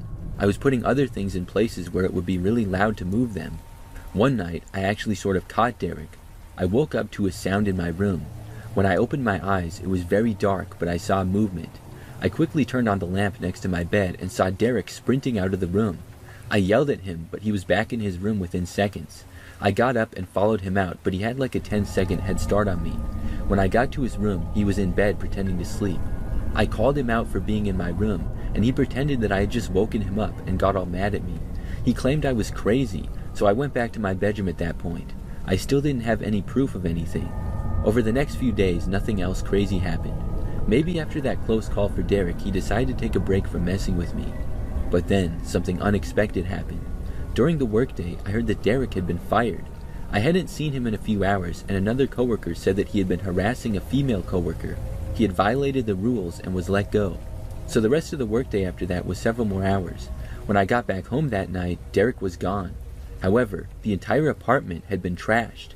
My stuff and the furniture that came with the apartment was all messed up and all over the floor. He smashed the TV, broke several lamps, and tables were tipped over. And my bedroom was the worst. He really took his time with that. I took pictures of all the damage and reported it to the apartment. I was told that Derek would be prosecuted by the apartment as well. After that, I never saw him again. He was definitely the worst coworker as well as roommate that I ever had.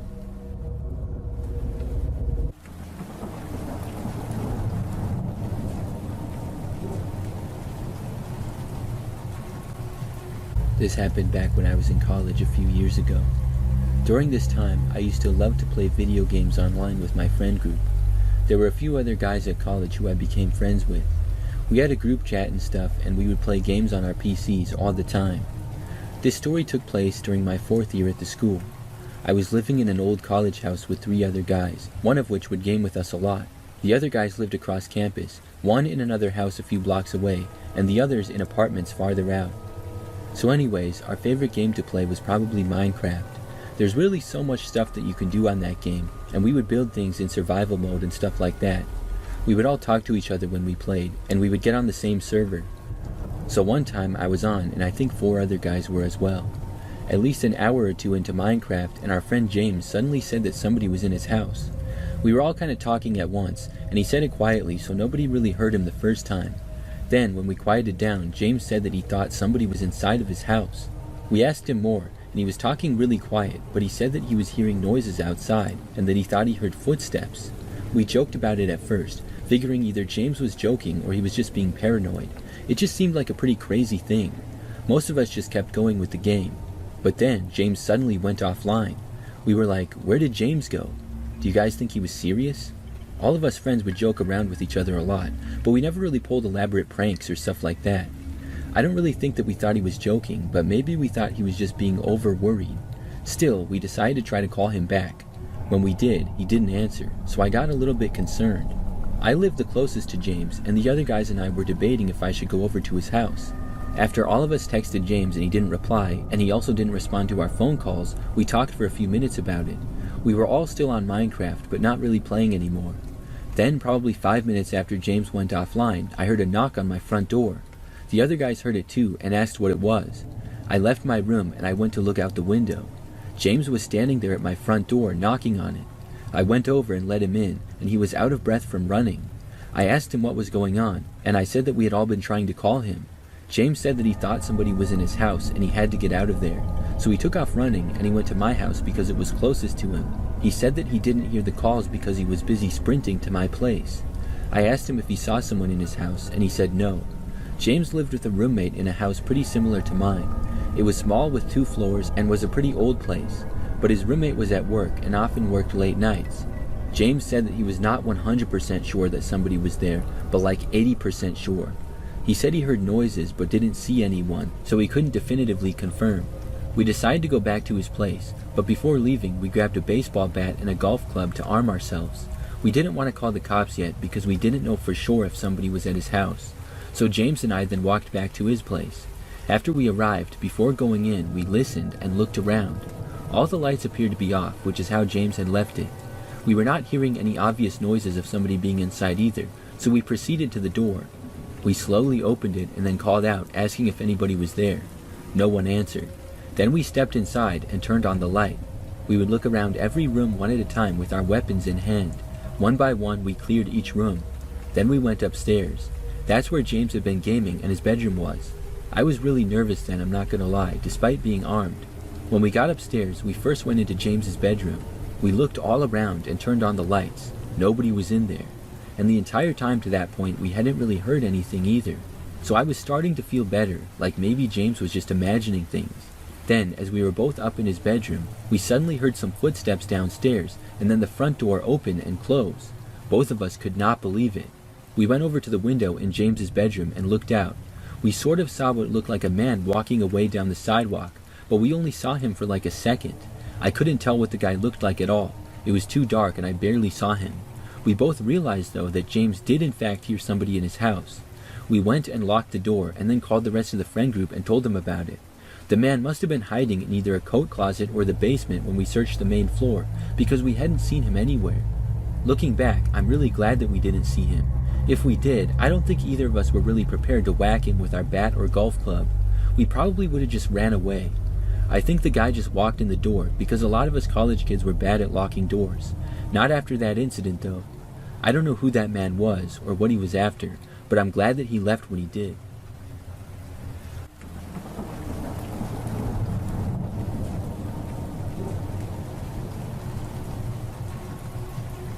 I live alone, and I still have a home phone. This is something that I've seen is less common nowadays because of cell phones, but I have a plan with the cable company where I get phone, internet, and TV in a bundle. So I still have a landline telephone in the house, but I will admit I hardly ever use it. However, something happened not long ago that is making me seriously consider getting rid of it altogether. I was at home by myself one evening not too long after arriving home from work. As I was watching TV in the living room, I heard the home phone ring. I wasn't sure who it was because I didn't get too many calls on that phone, and the ones that I do are usually just spam telemarketers or things like that. But it was nighttime now, so not the time when they usually called. I got up and walked over to the phone. I looked at the screen and it said unknown caller. Now this would be enough for most people to not answer, and normally I wouldn't either, but on this time for whatever reason I was curious and decided to answer the phone. When I did, I heard nothing at first. I said, "Hello?"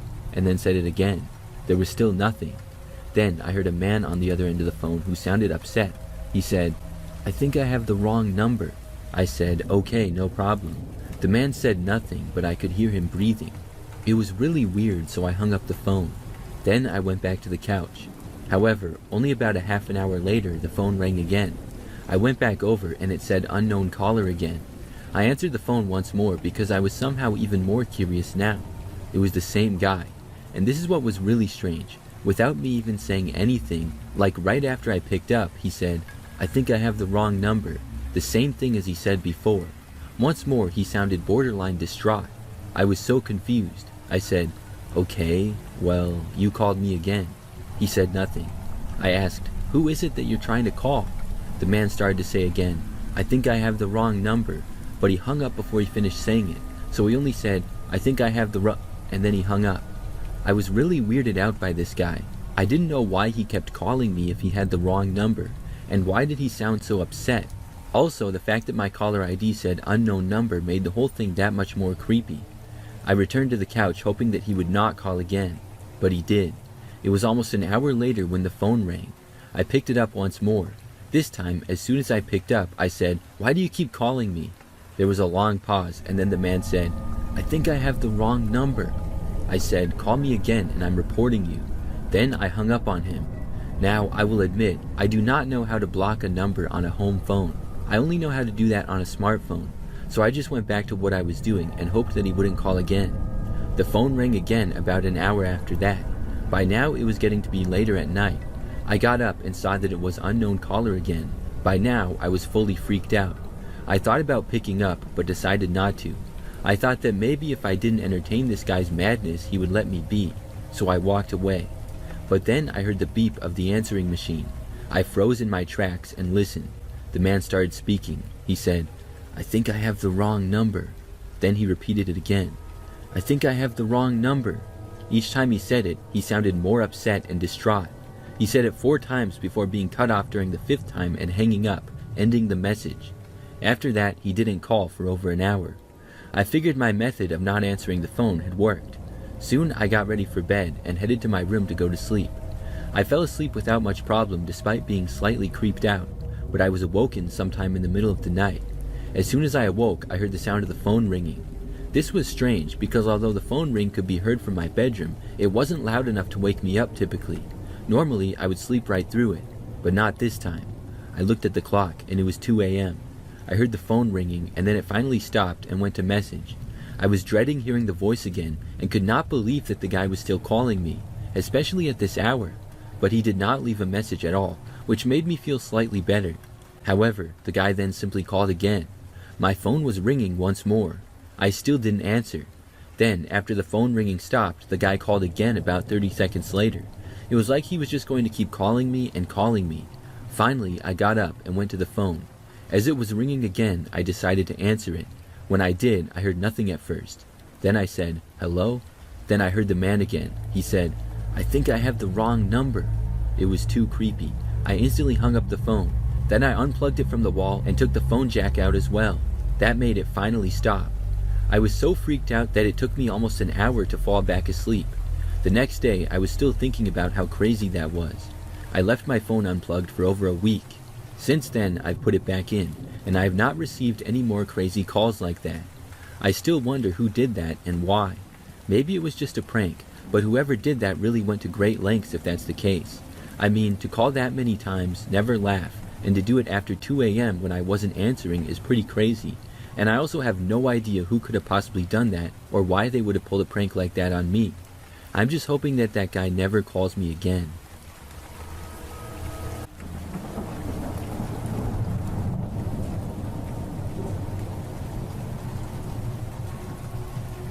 My name is Amelia, and I have a very scary experience that I would like to share. So, it all started about 3 years ago when I moved into a new apartment. I needed a roommate to be able to afford the rent, so I found this girl on Craigslist to live with me named Sarah. She was the same age as me and seemed pretty nice at first. Our apartment was not in the best part of town, and the apartment wasn't that great either. We had a 12-month lease, and about a month in, I was fortunate enough to get a much better job. So I was making more decent money now, and I could not wait for the lease to be up so that I could get my own place. I would also be able to get a place that was a little bit nicer. Now, Sarah was overall a decent roommate. She worked at a gas station in town, but some of her friends seemed kind of sketchy. They would come over here and there.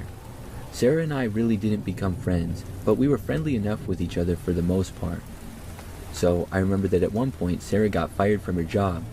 I would just see her around the apartment all the time, and when I asked her, she said that she had gotten fired like a month ago. I told her sorry, and I hoped that she could find another job and stuff. Now, a while after this, one night I was home by myself because Sarah was gone. It wasn't that unusual, and I didn't really know or care where she was. But when it was getting late, I got a text message from her asking if I could give her a ride. I asked her where she was. Then she called me. When I answered, she appeared to be crying and said that I needed to come and get her now. I asked her what was going on, and she said that she didn't know where she was and she was stranded. Then she said that she would send me her location. So she sent it to me from her phone. When I looked, it appeared as though she was in a park by a lake. I said that I would come and get her and asked her why she was there and what happened. Between sobs, she said that she was going to her new job and her car broke down, but she got out to walk. Then she said that she got lost. That's all she gave me. I hadn't known that she had gotten a new job, and clearly she was very emotional. I didn't know exactly what was going on, but I figured that I should try to help her out. So I got in my car and began driving to the location. It wasn't that far away, only like 5 minutes. I had never been to that park before though. It was off a quiet road, and when I entered and got into the parking lot, it was completely empty and very dark. There was just a couple of dim streetlights in the far corners of the parking lot. Past the parking lot there were a few trails, but I couldn't really see anything. Most of them went into the woods. I called Sarah and asked her where exactly in the park she was. She told me that she went down the path kind of far and got lost. I was starting to get annoyed. I was looking at her location on the phone, and I didn't know if it was 100% pinpoint accurate, but it looked like she was a little bit farther in. So I started walking down the path, and it was honestly pretty creepy. I was pretty sure that the park was now closed, and I didn't even know if I was allowed to be there. So I kept walking and hoped that I would hear or see Sarah. I called out to her a few times, but heard nothing. I was following the location and trying to figure out where on the paths I should go. I kept going. Then I suddenly heard a noise not that far away. I stopped and called for Sarah. No one answered me. I didn't know if maybe it was an animal or another person. I looked to the spot. Things were silent for a few moments. Then, out of nowhere, I saw this man emerge from the woods and start walking towards me. I heard footsteps down another path nearby that connected, and looked over to suddenly see another man. I had no idea who they were, but they both looked sketchy and walking right towards me. I had a bad feeling about it and turned around. The men both sped up, and that caused me to take off running. I'm pretty fast, but they seemed to be gaining on me as I ran, at least one of them was. I didn't know why they were even chasing me or who they even were. I felt like I was running for my life though. It was an extremely scary feeling. Still, one of the men was able to catch up with me. I felt him grabbing me and he tried to tackle me to the ground. I had almost made it to the parking lot at that point, but not quite. He sort of succeeded because I fell, but he also fell and lost grip of me. My feet were towards his head, so while I was on the ground, I kicked at him and got him in the face pretty good. Meanwhile, the other guy, who was much slower, was now reaching us. I got to my feet and took off running again. Both men then started to chase after me. I ran even faster now than before if that was possible. Both men were soon gaining on me though and about 10 feet back. I wasn't sure what to do. I didn't think that I would be able to make it to my car and get inside without them catching me, so I ran through the parking lot and then kept running past my car. The men were still gaining on me and getting closer. I kept running all the way out to the road. Then I got lucky. I saw headlights of a car approaching, and this road was usually very quiet at this time of night. I didn't care and I just started sprinting towards the headlights. I was right in the middle of the road, and the car started to stop and honk at me. But also, the men behind me now stopped chasing me because of it. They were a ways back and kind of at the entrance of the parking lot. I started yelling loudly for them to call the police. The person in the car seemed confused, but now that the men were backing away, I took out my own phone and dialed the police. I stayed in the street and told them what was going on. I didn't see the men anymore, but was afraid to go to my car again in case the men were hiding in the bushes or something. So I stayed in the street, and the person who was driving the car rolled down their window just a crack. It was a woman who asked what was going on. I told her that I was being chased by men, and I was on the phone with the cops. The lady then asked if I was okay, and saw that I had scraped my leg.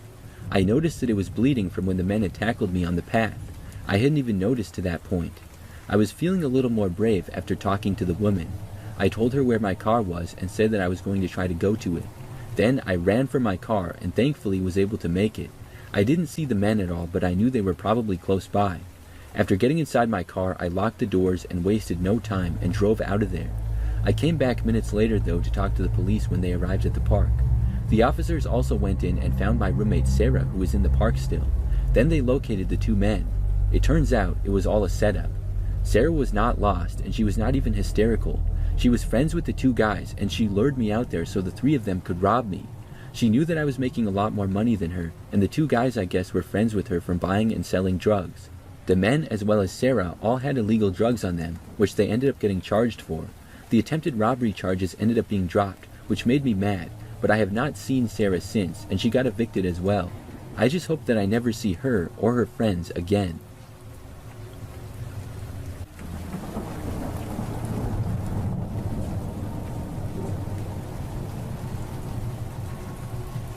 This happened on the last day of college classes one year. I went to a large university in a pretty typical college town. I had a group of friends and lived with two other roommates, Sarah and Courtney, in an apartment. We had a lot of other friends in our friend group as well. So after we had all finished our finals on the last day of school, everybody was going out. I'm not really a huge drinker, so I never really have more than a couple of drinks on any occasion, but I still would go out with friends and have a good time. So that afternoon, when everybody was done with classes, we went to a friend's house to hang out. This went on into the night, and then we started going to bars. We went to one, and many other college students were there as well. It was fun, but as the night got later, things got crazier. It turned into a pretty classic college night out. The bars were crowded, almost everybody got drunk, and we ended up going to several different bars. People would hang out at one, then walk to another nearby one. It was hard to keep track of where everybody was. Some of my friends were still at the previous bar, most were at the current one that I was at, and some went to another. Once it got past midnight, a few people started to go home. I was hanging out and talking to some people at one of the bars where I think most of my friends were. I know that Sarah was there, but Courtney had gone to another one. I heard that some people were at a different bar, and I liked that one better, so I decided to walk there. It wasn't that far away, and as I was going there, I got a phone call. I looked and saw that it was from Courtney. I had not seen her in a while, and I wondered what she was doing, so I answered the phone. When I did, she said, "Help." She sounded very upset. Then she asked if I could come and get her. I asked what was wrong, and then she hung up the phone. Now, I knew that Courtney had been a little bit drunk, so I was concerned for her, and I tried to call her back because I didn't know where she was. When I called her though, she did not answer. Then she sent me a text which was her location. I put it in my GPS, and it was about a 10-minute walk from where I was, so I decided to go there. I didn't recognize the place. It was not a bar, but it appeared to be a house. I walked there by myself, which definitely was a bad idea, but I wasn't with anybody at the time. So when I got there, it was a dark and quiet street, but it looked like a pretty typical college neighborhood. A lot of smaller, older houses, all pretty close to one another. I saw where her location was, and it was inside of the house. I didn't know who lived there, so I didn't know why Courtney would be there. Now I was feeling pretty nervous. I walked up to the front door, and in doing so, I noted that all the lights in the house appeared off. Could this have been a mistake? I tried calling her again, but was sent directly to voicemail immediately. When I got to the door, I saw that it was already open. I looked inside the front door and pushed it open a little. It creaked, but I heard nothing inside. There were no noises of anybody talking or anything. It was almost like the house looked abandoned. I stood there in the doorway looking and listening for a good minute or so. I just felt like it was a bad idea to walk inside, but Courtney was supposedly in there and I needed to help her. Then I suddenly heard footsteps. I saw a male figure walking through the darkness inside. He was very quickly walking straight for me. I just turned around and sprinted away from there. I ran off out of the yard and into the street and then across the street. I heard the guy going out of the doorway and starting to run after me. I cut through the neighbor's property across the street and I even hopped the fence. Then I went to the next street over and ran down it for a while. By that point, I felt like I had lost the guy. I didn't hear him, and when I looked around, I didn't see him either. I wasted no time and I dialed 911. I told them of what happened and I thought that my friend needed help. So I waited there, and about 10 minutes later, a police car arrived. He went to the house and then knocked on the door. A while later, Courtney came to the door crying. I was glad to see her again. I found out all the crazy details a short time later. She said that a guy at the bar had been talking to her. Somehow he convinced her to let him give her a ride to another bar. But he didn't go to another bar. Instead, he drove to the house. Then another guy was there and they forced her to go inside. They would not let her leave and forced her to call me and tell me to go there too. The guys then sent the location text to me and took her phone away from her. She was held in one of the rooms against her will and thankfully not harmed, but was threatened. I guess they had seen me with her and wanted us both. What the plan was after I got there, I guess, was to make me go inside and kidnap us. It came awfully close to happening, but I'm glad that it didn't. After I got away, both guys left the house. However, they did not return. The men ended up being located and caught a while later. The house was not theirs, but belonged to a friend who had just moved out. It was such a crazy experience. I'm very happy that Courtney is okay and that I did not go into that house.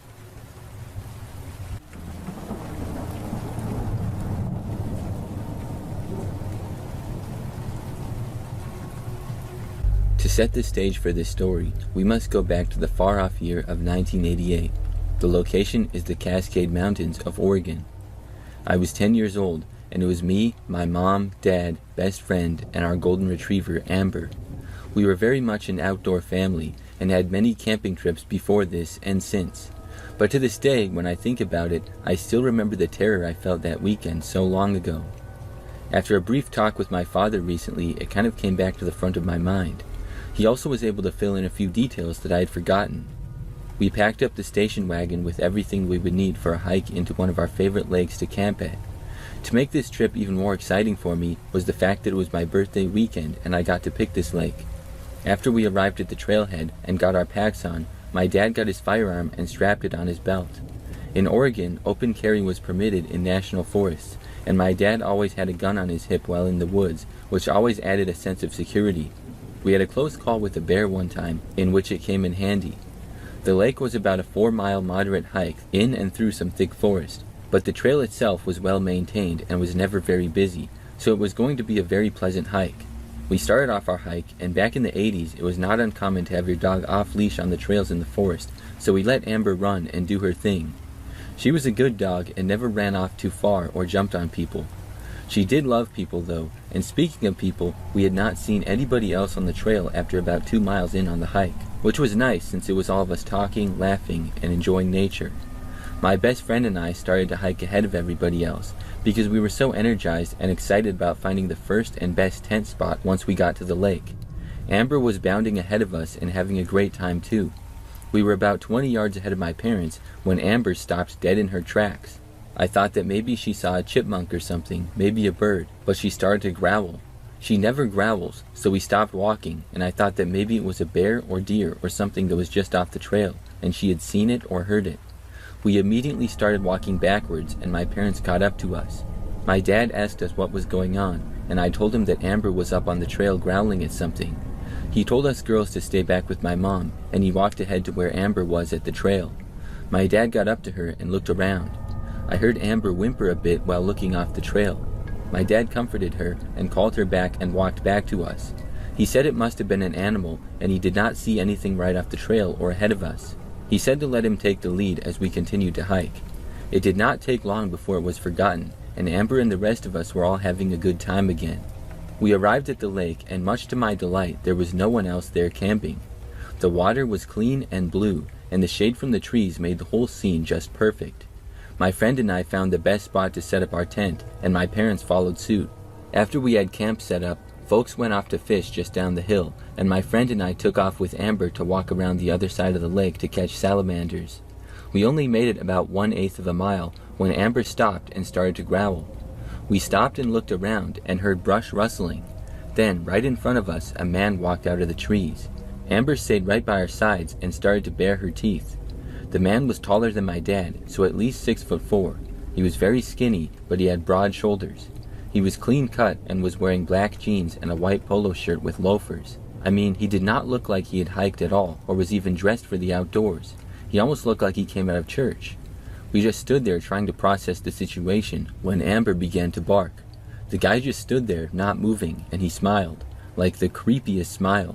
It felt like someone who thought that this is what a smile was supposed to look like. Amber kept barking, and this got my parents' attention, and they looked up to us and called us to come back. We complied and started to walk back towards them. My dad met us halfway and told us to go to the campsite, and he was going to talk to this guy. We got back to camp, and my mom sat with us. I could hear my dad asking the guy if he needed help or if he was a fellow camper or if he had set up camp away from the lake. My dad was being polite and calm, but I could see that he was on guard and trying to feel out the situation. Now is the time to mention that my dad was ex-army and could be very intimidating when needed. The conversation continued. The guy told my dad that he was just on a walk and did not mean to intrude on us. The guy said goodbye and walked back into the woods. My dad walked back to camp, sat down, and told us that he thought the guy may be a yuppie camper and does not know much about the outdoors. But my dad said that he got a weird vibe from him and would continue keeping an eye out for him. Amber stayed by our side and was calm, yet she kept looking towards the direction the guy went. A bit more time went by, and we had a nice campfire going and the sun was starting to set. We cooked some dinner and made s'mores afterwards. My friend and I decided to go to our tent and read some books and tell each other some scary stories. Amber followed us to the tent and laid right outside of the door. My parents walked down to the lake to sit, have a beer, and just chill. They were never more than 50 yards away. Not long after my parents walked away, I heard Amber start to growl, and then we heard footsteps coming from the woods behind our tent. My friend and I turned off our flashlight and went quiet to listen. The footsteps stopped at the edge of the woods. We then heard heavy breathing and a grunting sound. Amber started to bark, and we heard the footsteps retreat into the woods. Amber whimpered a bit, and then I heard my parents walking back to the camp. I went out and told them what happened. My dad said that he heard Amber barking, and that's why they came back up. I asked my dad what we should do. He told me that we will see about moving camp in the morning, since we still had 3 days left of the trip, and nothing had happened to warrant just leaving. but he said that we should play it by ear and just be a little more vigilant, and if something changed, we would decide what to do next. He told us to try to get some sleep, and we all turned in for the night. The next morning, we got up and had breakfast. After breakfast, we headed down to the lake to fish. It was a beautiful day, and we were having so much fun that the events from the prior day were almost forgotten. We decided around lunchtime that we would go for a short hike to the waterfall that is up from the lake. We were gone for only about an hour, and when we came back, we found our tents opened and our sleeping bags strung out on the ground. My dad told us to hang back with my mom, and he went to investigate. He came back and said that nothing was missing, but it was not an animal that did this. He said we should break camp, hike back to the car, and find another spot to camp for the next couple of days. I could tell my dad was not wanting to frighten us, but I heard urgency in his voice. I was very disappointed, but if it meant we could enjoy the rest of the trip and not worry about some creep messing with us, then it was worth it. We broke camp and started our hike back. My dad was in the lead, and we were double timing it and made it back to the car in record time. As we walked over to the car, we saw that one of our tires was flat. Not a big deal, we always had a spare, but when my dad bent down to start taking the lugs off, he swore. It wasn't just a flat, somebody had slashed the tire. Dad changed the tire in record time, and we threw everything into the car, but when he went to turn the car on, it would not start. Dad swore again, got out of the car, and popped the hood. It turned out somebody took out our spark plug wires. Old cars like that Chevy wagon did not have internal hood releases. You could just pop the hood from the outside. Dad slammed the hood, said some very colorful words, and kicked some rocks. We were stuck, and no one was at the trailhead where we were stranded. My parents are calm under pressure, and after a few minutes of discussion, it was decided that Dad would start walking down the road until he could hitch a ride to town and go to an auto parts store. Mom and the rest of us were going to wait with the car and look for someone to hopefully pull into the trailhead to help us. A few hours went by and nobody had come to the trailhead. It was getting hot and we were all hungry and tired. My mom made us some lunch and then went to sit under a tree to cool off. Amber was by our side and was calm, but then we heard a voice. Amber leaped up and started to whimper. The creepy guy from yesterday came down the trail and was asking my mom if we needed help. My mom told him that we were fine and that it was being settled and my dad would be back soon. The creep told her that his camp was close and he was parked on the old fire road that is near the lake and asked us if we would like to come back to his camp and wait until my dad returned. My mom sternly told him no and we would just stay put and thank you anyways. He did not like this. He told my mom that it was not safe out here for a pretty lady and two young girls. My mom, like my dad, was no pushover and asserted herself again and said that we did not need any help and to please just leave us alone. The guy just stood there, smiled wide, and then turned around and left. My mom was visibly shaken and us girls were a bit scared. My mom came over to us and told us that we needed to stay close, not wander, and that we will be okay. My friend and I were really kind of freaked out and we were just hoping that my dad would make it back soon. After another 30 minutes, the creepy guy came back. This time, he was not alone and had a slightly younger guy with him. The other guy was dressed as a yuppie camper and had a very stern look on his face. My mother stood her ground as they approached. Amber started to growl again. The two guys flanked us, and one of them flashed a gun tucked into his belt. The older guy told us that we needed to go with them, and they were not asking. My mom backed up next to us, and without taking her eyes off them, reached to her belt and pulled out her Bowie knife. My mom said that we would not be going and they needed to leave now. The two men did not even flinch at this and said that we would come back with them or they would hurt us. At this moment, though, Amber went from just growling to barking and put herself between us and them. This made the guys stop and hesitate. My mom yelled that they needed to leave now. They started backing up, and at that moment, we heard a truck pulling into the trailhead parking lot. At the sight of the truck, the guys started to walk away fast and disappeared into the tree line. The truck was a forest ranger, and he had my dad with him. My dad jumped out of the truck and ran over to us, asking if we were okay. The ranger came over and asked who those men were and if we were okay as well. My mom explained everything while my dad hugged us girls. The ranger took off to go looking for the men.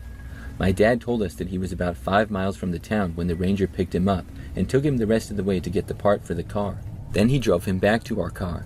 After hearing what happened, my dad was angry and wanted to fight the guys who tried to kidnap us and had been terrorizing us for the past 24 hours. The ranger came back and told us that he almost caught up to them, but they sped away in their trucks with a camper in tow. They had been parked behind a small ridge behind the lake in an old logging road. He did not get a plate, but he radioed a description of the men and their truck and camper to the local sheriff's office. He also took our information and said that he would pass it on to them. He waited with us until Dad had the car fixed and we were able to leave. We decided not to continue camping and instead drive a couple of hours to spend the last 2 days of the trip at the beach and stay in a hotel.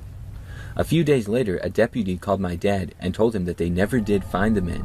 He said it was most likely a crime of opportunity after seeing a woman with 2 girls in tow. He was sure that they had been watching us from off the trail and had messed with our camp to judge how my dad would react. When my dad seemed to be too big of a threat, they sabotaged our car, hoping to put us in a position where we were vulnerable. He said they would follow up with us if they found anything else out, but according to my dad, nothing ever came of it.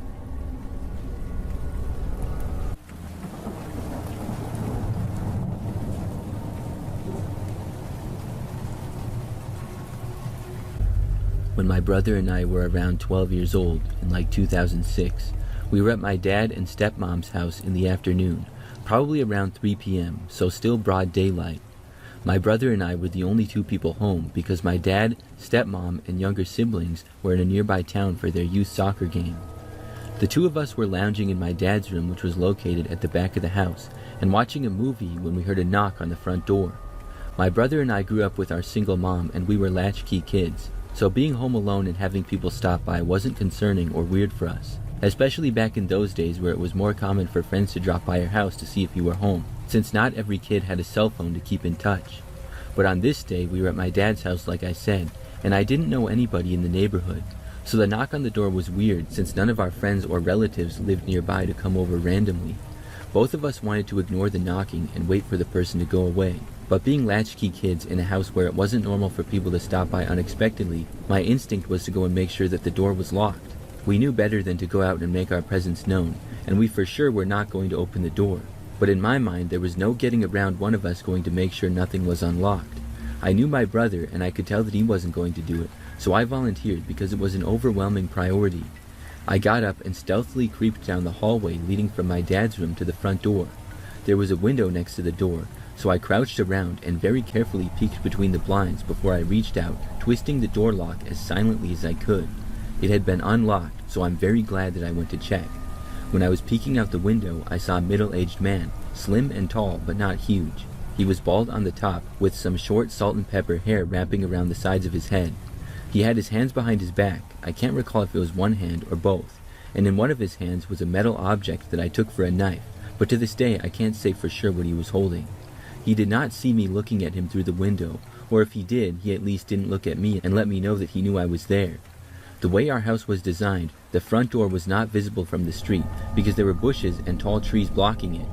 My 12-year-old heart sank knowing this random guy was at the door with what I thought was a knife behind his back, or at the very least a metal object that the man felt was necessary to put behind his back. It was especially terrifying because I recognized it was not super unrealistic since the man would not be visible from the street, and therefore he could hide something behind his back without worrying about the neighbors' cars passing by seeing him. This house would be a good target for somebody looking to do bad stuff, since you'd be shielded from being seen. At this point, normal paranoia became full-on fight-or-flight panic mode. It was like a switch was flipped from me just checking to see if the door was locked, to thinking there was a guy with a knife at the door who wanted to kill us. I creeped back to my dad's room and told my brother what I'd seen. He grabbed the house phone. I can't remember if there was one in my dad's room or if he had to go to another room, but before long he was speaking with my dad on the phone. My dad immediately instructed us to let his dog, a Rhodesian Ridgeback, in from the backyard. Let me tell you, in a situation of pure terror, having a big loud dog was the only bit of hope and relief. From there, my brother and I locked ourselves in a bathroom by the front door, not sure why we decided to hide in the closest room to the guy outside. But from inside the bathroom we called 911 while my brother clutched a kitchen knife, both of us crying and struggling to get words out to the operator. While in the bathroom, I heard the front door handle being twisted around, which would have meant that the guy was now trying to enter the house. The bathroom was only about 7 feet from the front door, so I could hear it loud and clear. I have such a vivid memory of us huddling in that bathroom, feeling truly helpless and out of control of what might happen next, with the only comfort being the noise of the dog barking at the front door. If the guy decided to kick the door down, he'd have to deal with a big dog and then have a knife fight with 2 kids. I was really hoping that the dog would hold it down for us, because I didn't like our odds if the man at the door got past him. Before long, the cops arrived, and shortly after, my dad and stepmom got home too. The guy was gone by then, and nothing ever came of it. To this day, my dad's theory is that the guy at the door was his neighbor coming over to complain, because apparently his dog would always bark at the neighbor while he was doing yard work. So my dad thinks the neighbor was trimming the bushes, and therefore just happened to have clippers or something in his hands when he came over to complain. Sounds reasonable enough, but I wish I had asked at the time to see the neighbor, because then I could truly identify him and know what the situation was. Personally, I'm open to my dad's theory, but it always seemed to me that my dad clung to it more for his own comfort, since the alternative would have been a parent's nightmare. If it were the neighbor though, some things didn't make sense. Like the guy conveniently showing up when no cars were in my dad's driveway, since they left to go to the soccer game only 20 minutes prior. Seems like coming over when it appeared nobody was home would be a weird thing if you expected your neighbor to answer the door. Also, the guy trying to twist the handle was not a very neighborly act, trying to enter someone else's home while they're gone. Either way, whether the threat was real or imagined by my brother and I, it was very scary, especially if I hadn't got there in time to lock the door.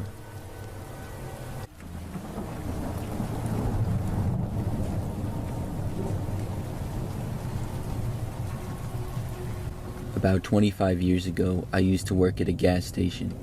It was one that was somewhat off a country road and only like 5 minutes from where I lived. I would work the overnight shift because the station was open 24 hours. This is something that was both creepy and easy typically. There wasn't a whole lot that had to be done overnight. The store part of the gas station was pretty small. It had a good amount of snacks and drinks, so I would do some stocking of the shelves and organizing here and there. Most of the time though, I would just sit behind the counter. We had this TV that was hanging from the ceiling in the corner that I used to watch at a really low volume. Without that, I would have been truly bored out of my mind most nights. But the TV was amazing, because this was before smartphones, so I couldn't just go online or whatever. During the day, a lot of people would drive on the road that the gas station was on, and they would stop. At night though, it was kind of the opposite. We would seldom get any customers. An occasional car would drive by and sometimes stop in for fuel, but normally if they did, they wouldn't come inside of the store. In fact, the gas station stopped being open 24/7 sometime in the late 2000s, and about 5 years ago it was converted into a smoke and vape shop. But back to the story. To be honest, when people did stop there at night, I always hoped that they wouldn't come inside, because being by myself in the middle of the night, whenever anybody came in, it always seemed kind of sketchy. There were a few strange people, but overall not that many scary experiences. One really stands out though. It was a night like any other. The time was roughly 2 o'clock in the morning, so this was among the quietest times of night for me. I was just sitting behind the counter and looking around the empty shop. To my right was the door to go inside, as well as 2 very large windows looking out to the gas pumps. Surrounding the station all around was pretty much wildlife. There was a dense woods right across the street, and next to the property was some tall grass and quite a bit of trees scattered around as well. We hadn't had any customers in the gas station in well over an hour. I don't think that I had seen a car in a long time either. I remember glancing out of the windows though and noticing what appeared to be a man. He was walking slowly from the sort of wooded field area next to the gas station and making his way towards the gas pumps. It was really strange to see because there was no real place that he would be coming from. After making his way to the pavement, he just kind of started standing around for a while. It was very strange. I kept watching him because I was very curious as to where he had come from and what he was doing. The man was bald, looked to be maybe in his 40s or so, and had a slight beard on his chin, I remember. He was also wearing sunglasses. After standing around and looking the other way mostly for like 2 or 3 minutes, he started to walk towards the gas station. I thought at that point that he was going to go inside. He walked all the way towards the doors. Then the man stopped, took out a cigarette, and started smoking it. He did not go inside the store. After smoking for a couple minutes, he then started walking away and crossed the quiet street. Then the guy literally walked right into the woods, which had me really puzzled.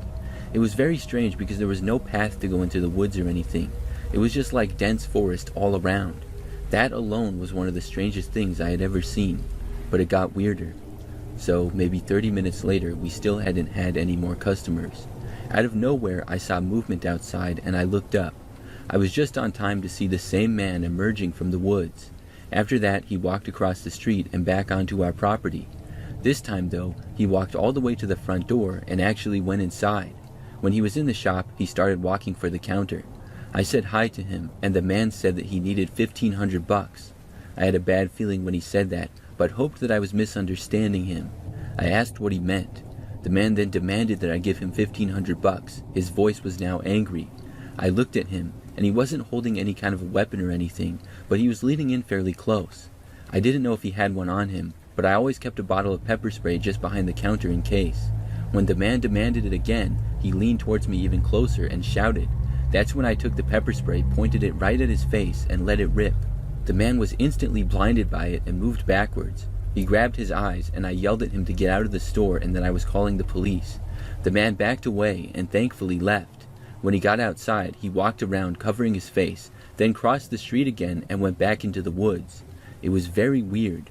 I kept an eye out for the rest of my shift, but I didn't see the guy again. In fact, I never saw him for the rest of the time that I worked there. It was one of the weirdest situations I've ever had.